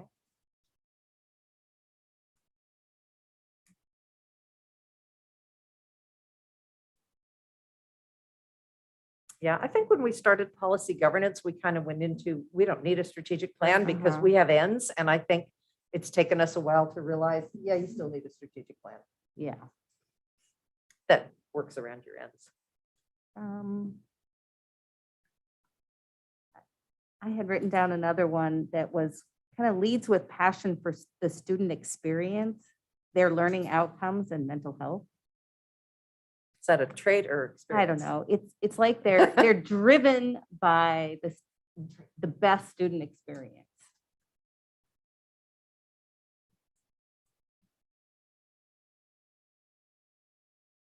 I thought I had passion in here at one point, but I guess it didn't.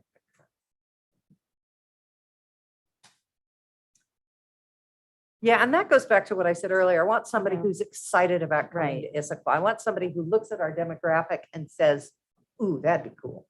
Look at those challenges. They'd be fun. To that point, I maybe not exactly, but I would love candidates who can talk about their experience with transformational change or districts going through transformation. Oh, that's good.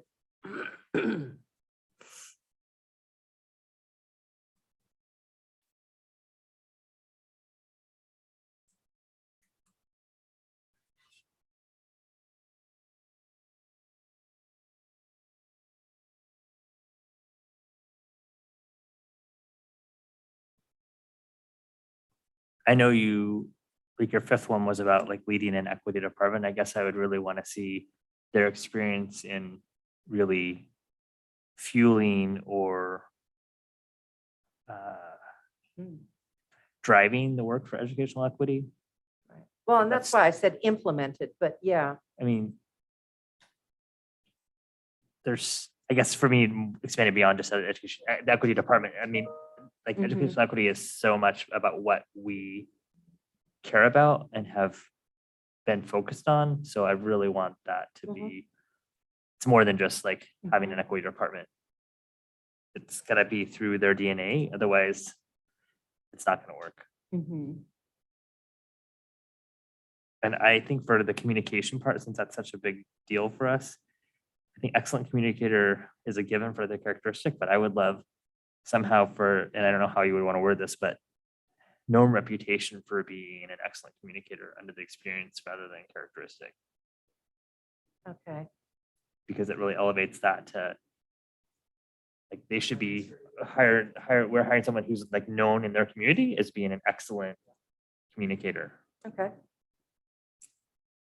And along with being the communicator is the listener. That's also a part of communication. Which, and for the characteristics that I would add, like approachability. Oh, I like or that. accessibility, however you want to do it. But I want someone who's approachable, because if you don't have a leader that they can feel and approach, then there will not be that feedback loop. And that's what we don't have. And we have a really approachable leader, and yet we don't have that feedback loop. So I think somewhere where we're missing is how do we, and I don't know how you put this in words, but someone that can really drive that connection with staff and to make sure that we are hearing from staff and then making adjustments based on what we're hearing. And I don't know how you word that, but somehow I see that as something that we really need to be a priority, because we've heard that very clearly through all of our listening sessions. Yeah, I think what you're getting to is like known as a positive culture builder. I think for me would be a build on what you were just saying. And I really like the way you phrase it, like they're known for these qualities, not just they say they have them. Yeah, because that's not good enough for me. I don't care about it, read it. I don't care if you say it in your little 5-minute Zoom or video. I want to go talk to community members in your district and where they tell me like, oh yeah, this person is. Well, and that can be something that Steve focuses in on when he talks to references. Yeah. Right? Yeah.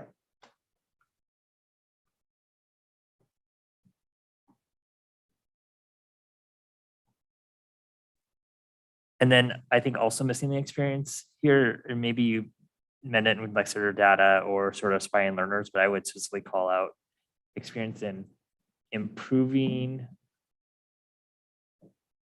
or innovating for special education services. Because we know that has been a focus and a blind spot in our district. And I think we were still sort of smarting and probably overcorrected from the OSPI finding of like we over-identified. And that was so much about what I felt was excuse that was used. And then we moved to then being so focused on make sure we're just compliance based, that we don't get in another audit finding that I feel like we have not delivered the services that we are capable of delivering.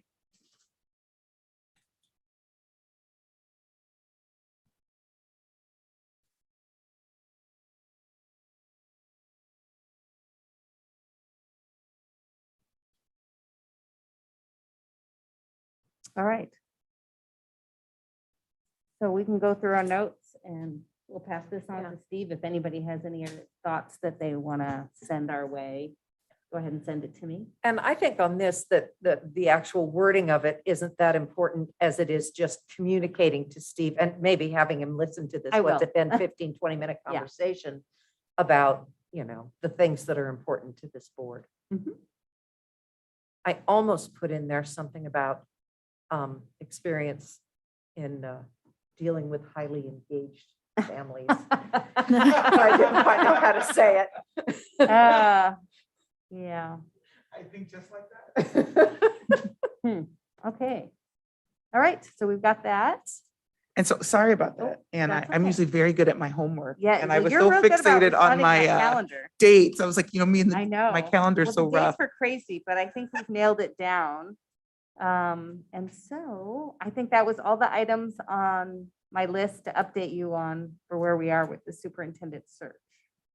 Yeah, So- and then, wait, he has a question? sorry. Yeah, or please. I didn't know when you're going to talk about the stakeholder meetings, because I thought that we were going to have a board conversation about that. So it sounds like you guys have already identified who the stakeholder groups Well, are. we So I had a would love- conversation at our last meeting. We threw out the list. Ye- We made up a list. Yeah, but we didn't actually get to a final list. I would love, if you guys have finalized a list, I would love to hear it. Yeah, we ended up with a list. We had the IEA, so the teachers union, all other union groups as one.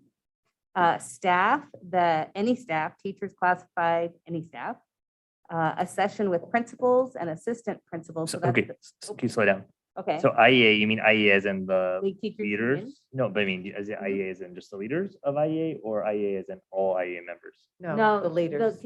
Union ex- leaders. So exactly. Okay, so IEA leaders. And then when you say all other unions, you mean the leaders of those? Yeah, Yes. again, this is the unions. Right, I'm trying Yep. to get this. And then you have Staff, any staff staff. So that Mhm. means teachers, classified. everyone, okay?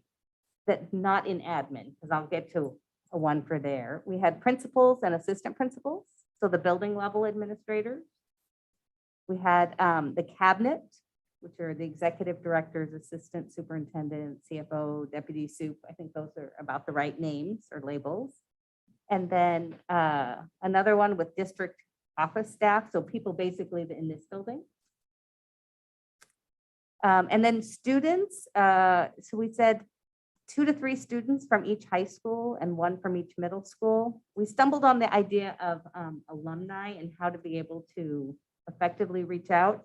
We had come up with an idea of attempting to see if we could email the SurveyMonkey survey that really anybody can do, because they're going to do the stakeholder meetings, conversational to elicit response. Those people can also do the stakeholder SurveyMonkey, where they're asked questions, and then that will be out for the community, anybody in the community to also fill out. So nobody has to feel like, well, I'm not in a stakeholder group, I don't have input. You can right. still fill out the SurveyMonkey. Anybody can fill out the survey. Right.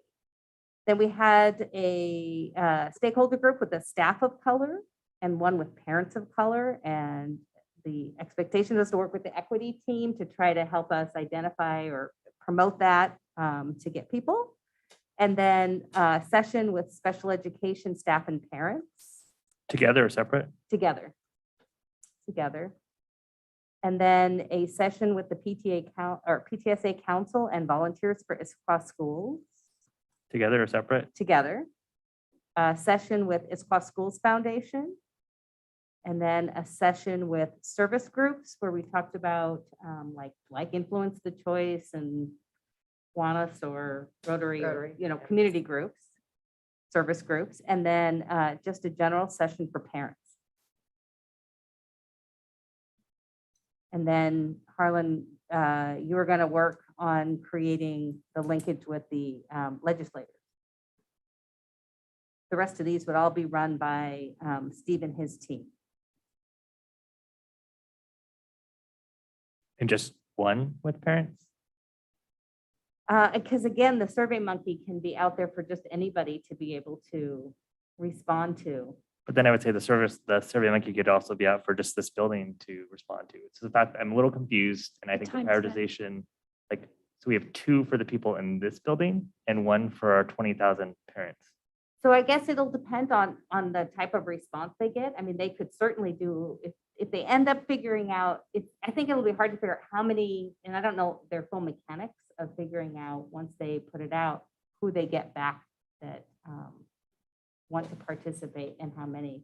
I think if they potentially found that they had a lot of interest in it, they would be able to work with that.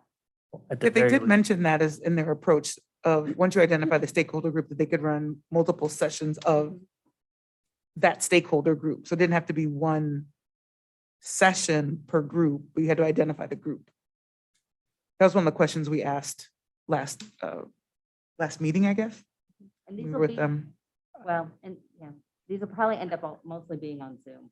Right. Which is totally fair. I mean, I don't think we should be bringing people together, but I do think it sends kind of a weird message, the prioritization of where parents fall.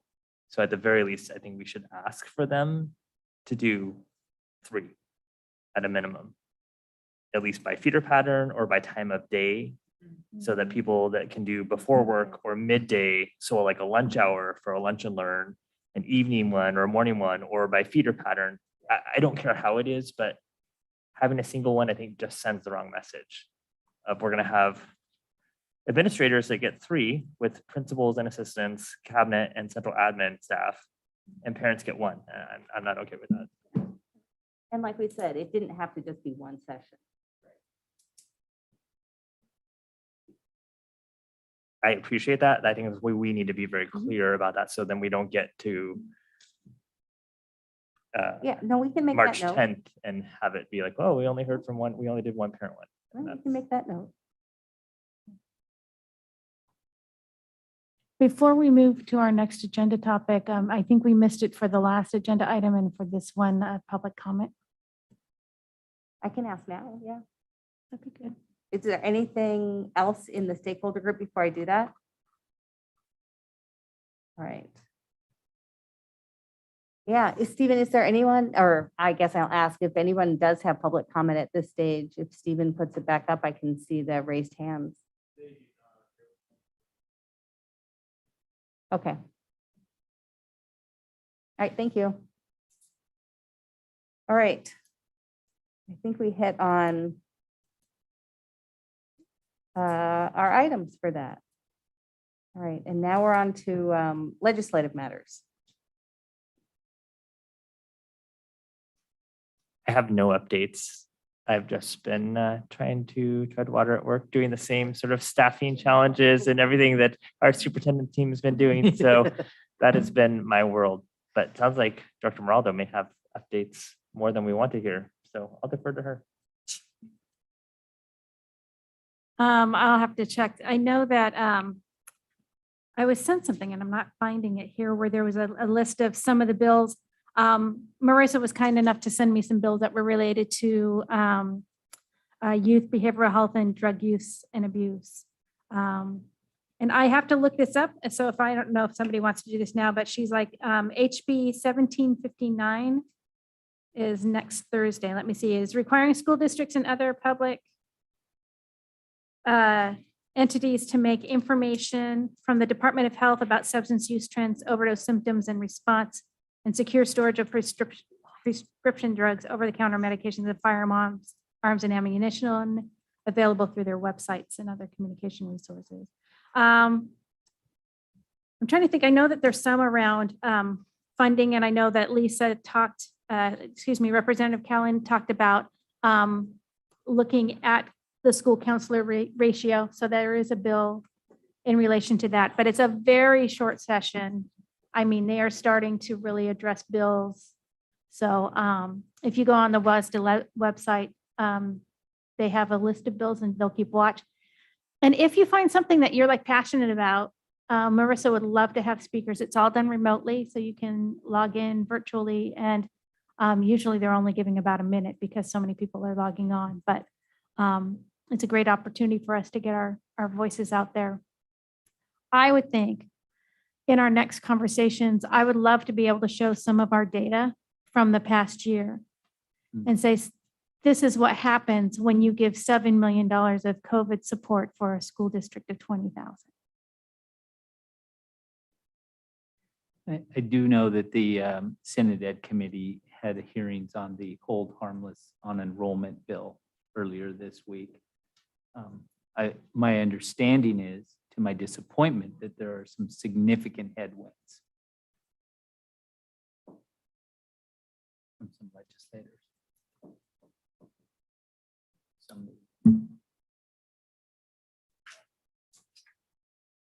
Okay, is that good for legislative? All right, then on to works in progress. Okay. All right, and I will try to move relatively quickly. I know we're well over time. That's a fascinating conversation, though. I do want to acknowledge, and I know this was originally going to be during public input, but we had a lot of folks here and everything. But January has been proclaimed a school board recognition month.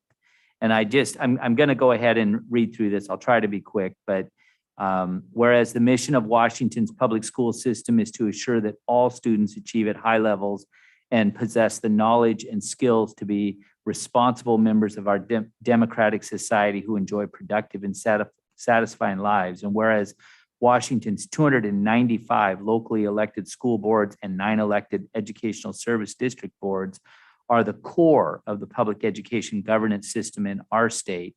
And whereas the districts and regions they lead serve more than 1 million students, have a combined annual budget of over $15 billion, and employ approximately 120,000 people. And whereas school directors play a crucial role in promoting student learning and achievement by creating a vision, establishing policies and budget, and setting clear standards of accountability for all involved. And whereas school directors are directly accountable to the residents in their districts and region, serving as a vital link between members of the community and their schools. And whereas school directors and educational service districts provide a passionate voice of advocacy for public schools and the welfare of school children. And whereas it is appropriate to recognize school directors as outstanding volunteers and champions for public education. Now, therefore, I, Jay Inslee, Governor of the State of Washington, do hereby proclaim January 2022 as School Board Recognition Month. and goes on to say, in Washington, I encourage all people in our state to join me in this special observance. And I know I've said this, this is now my 9th time that I've had the opportunity to recognize you all. It's really, truly remarkable what you do. And you do it as volunteers. You've taken more shots and heat and everything that you can imagine the past couple of years. And I'm just so thankful that you keep coming back, and you put yourself out there in elections, and you go through all of that. And I know sometimes I even ask myself, are they crazy or what is it? But I am so grateful to you for, I've said this many times, I'm a product of public education, and I'm passionate about it. And the fact that you 5, with your busy lives and all that you have going on, have chosen to make this a big priority in your life. We are just all so grateful. And I just want to acknowledge that Nancy and Diane left you those lovely gifts. Lovely. Very And, nice. you Very are nice. well deserved, Yeah. and thank you so much. And I have to say, they really stepped it up this year, I thought, so. And the family really loved last year's. too. Yeah, Everybody so- got to partake in the pieces. Well, boy, it almost would be worth sticking around just to see what they're going to do for you next year. But that's not going to happen. So anyway, just truly a heartfelt, and I know I speak for the entire staff, and frankly, I think I speak for the community. And I know some may not send the loveliest emails your way and things like that, but thank you for all that you do. And we are proud to recognize our school board, our board of distinction during this month of January. Thank you very much. The board Yeah. all appreciates that. There are times where it is nice to be thanked for doing this job, because it has been way more complicated and difficult over these last few years than ever before. Yes, I did have just a couple of other works in progress. As it was noted multiple times earlier in the meeting, it has been all hands on deck to make in-person learning continue. And again, I just can't say enough about our staff for what they've done, and will continue to do, because it's not over yet. I did want to remind you that we will be launching our new ISD website. It is scheduled for the last week of January. Oh. So it may be that, and I didn't bring it up in our agenda planning today, but if everything goes the way we hope it does, we might even have Alicia just give a little overview at the next board meeting. We'll send a preview out to you all too. I believe it's her plan, but we're really excited about that, and the fact that we're doing this in the midst of this pandemic and everything. Again, another important work that's happening is our 2022 levy committee work is progressing. The committee has met 3 times. It's scheduled to meet next on January 18th. We have moved the last meeting and the next meeting to Zoom as virtual meetings, just trying to help ensure that we can get full participation even while we're in this tough surge of the pandemic. The committee has just done a wonderful job. I've been really impressed.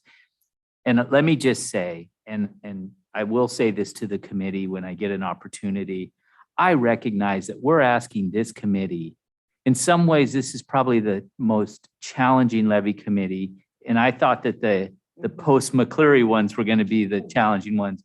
But when it comes to a capital levy, that the springboard includes $44 million for a project that we haven't been able to finish.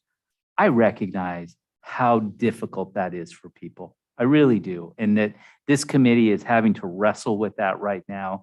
I just have tremendous respect for them for doing that. So anyway, I just wanted to pass that along. I'll look forward to seeing how they've got 2 more meetings scheduled, and we've got a tight schedule going forward too. And President Moore and past President Weaver and I have talked about it, and I'll be ready to move just as quickly as I can once the committee turns, because I'm paying very, very close attention.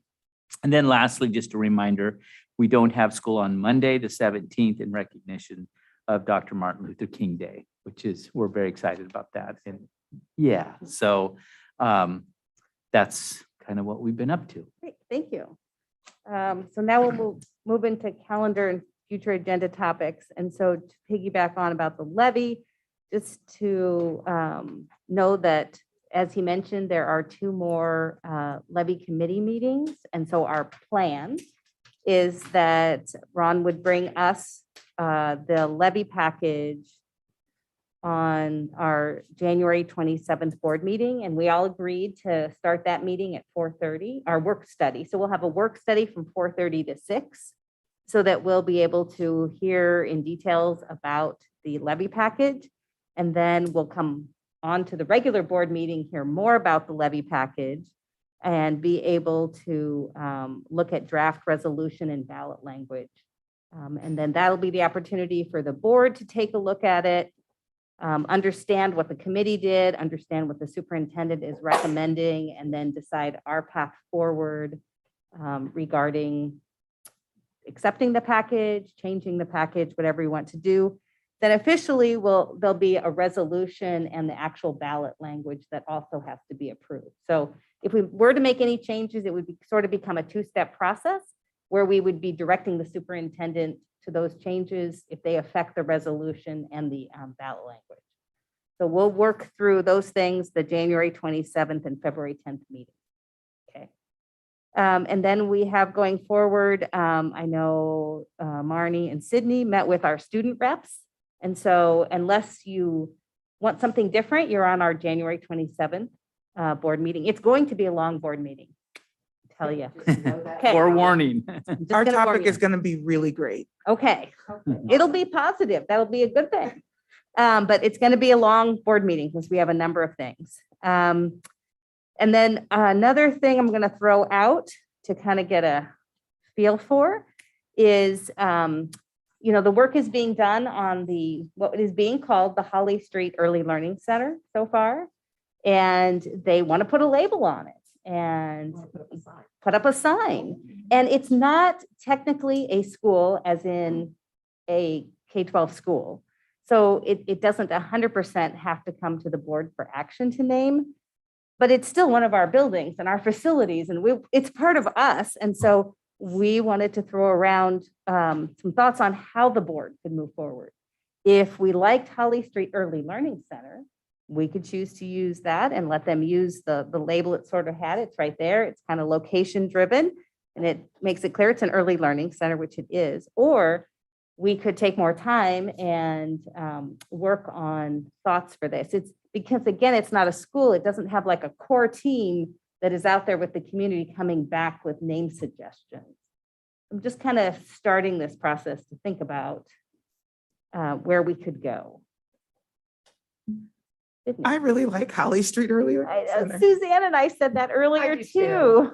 I mean, we said, well, you could be Issaquah Early Learning, but then it's like, well, is it Issaquah School District? Is it City of Issaquah? It's across the Right. street from Issaquah Valley. That's confusing. I know it's near the Issaquah Creek. I thought of salmon, but then that seems, what does that tell us about anything? I mean, I don't know. No, that's not I mean, we're just throwing it out there. So, also using the word Issaquah complicates because it's right next to Issaquah Valley Elementary, and there throws back in the Issaquah again. So I don't, the Holly Street Early Learning Campus.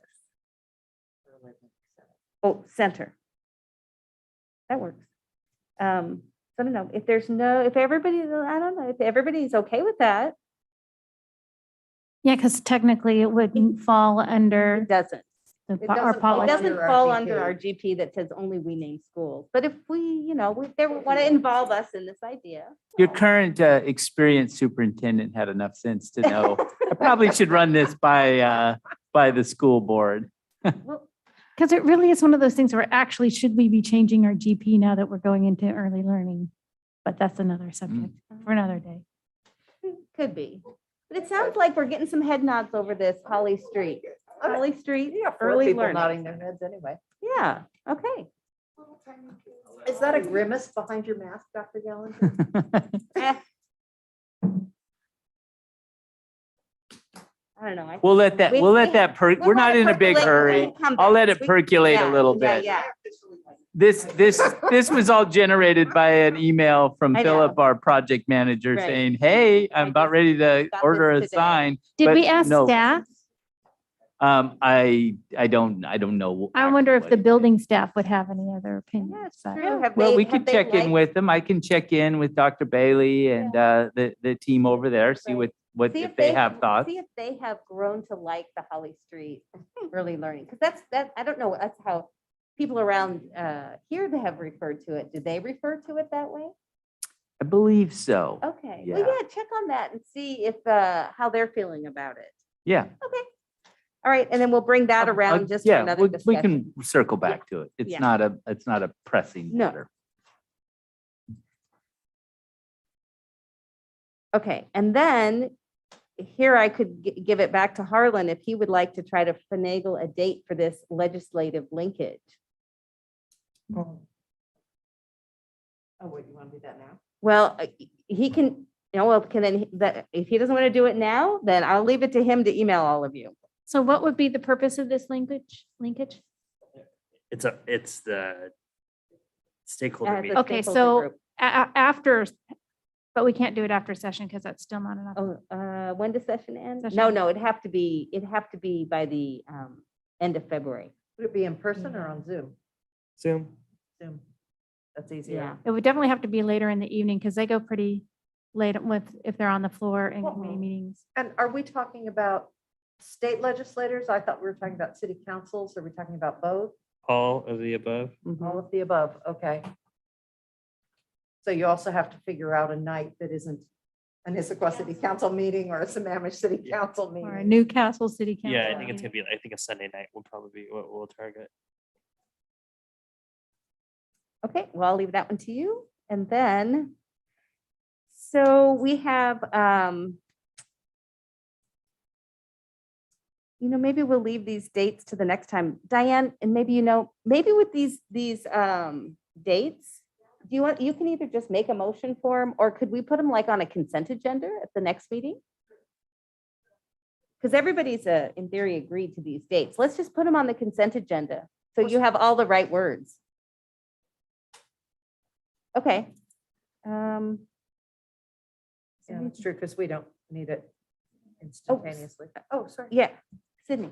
Yep, I just had one question on these. The SIP meetings at the bottom, are Yeah. those intended to be virtual or in person somewhere? Oh, that's a great question. I mean, we try to do everything in person, and I will say we actually canceled our all admin this past Tuesday, we had gone to virtual on those anyway, but that was more just to free up our administrators because they had to go teach a class. But did we book the room here for those? Diane? Yeah, Yes, we it have is booked in them March. as in-person meetings. In person Harlan here? says we're going to be better in March. I think So, we are too. mean, I agree. So another point to that though, are those teacher listening sessions. Are we going to be okay? That's in 13 days. 13 days? Yeah, 13 days. Is that going to be okay? Or are these, I know we kind of hate to do this, but are these something that should be pushed out so that we don't create a gathering and or add to the strain on the teachers? Yeah, I think we should push them out until after spring break. Because I think they're really important to be in person. Yeah. and So if- yes, I think we need to cancel those 3. And just for the virtue of what our staff are dealing with right Right, now. because right That's what I now, would they're all stretched to the limit. Yeah, And to they'll- add this to it. They love the opportunity. I know they appreciate the opportunity. I think they'll also appreciate pushing it out at this time. Okay, I just want you to know, we are trying to take things off people's plates Yeah. as much as we can. right, okay. So Sorry, let's- I'm sorry. Can we After go? Spring break. Sorry is about that. April, So, yeah, we'll already be done with all the superintendent stuff theoretically.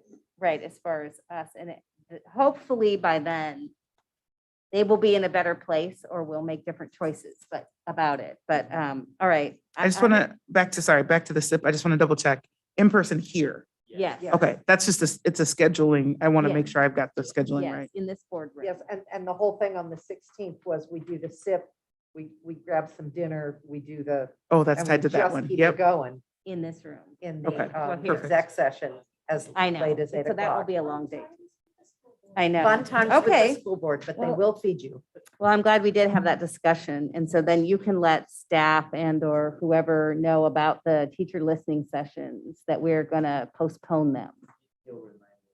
and get that out. So that's good. All right. And then, oh, and then Diane, well, I'm sorry, Suzanne, what? Ledge conference? is a Yes, that's what I was webinar? just going to say. Diane needs to know if you want to attend the Ledge Conference, the WASDA WASA Ledge webinar. Conference. It is virtual. It's Sunday, January 30th from 1 to 5, Oh, January 30th, yeah. January 30th. Okay. So it's like in 2 weeks? Yeah, something like a weekend, 2 weeks. I will not be in that one. Okay. I can be in that. I can do that. Well, okay. I So think I'm signed up through WASDA already. you and Harlan would be signed up through WASDA. This is just for the other three, and I'm a I'll go. yes. Although I am not going to So- be able to go to any of the DA2. Suzanne and I stuff. said yes. Sydney said no, she's not available. Okay. Diane, is there anything I've missed?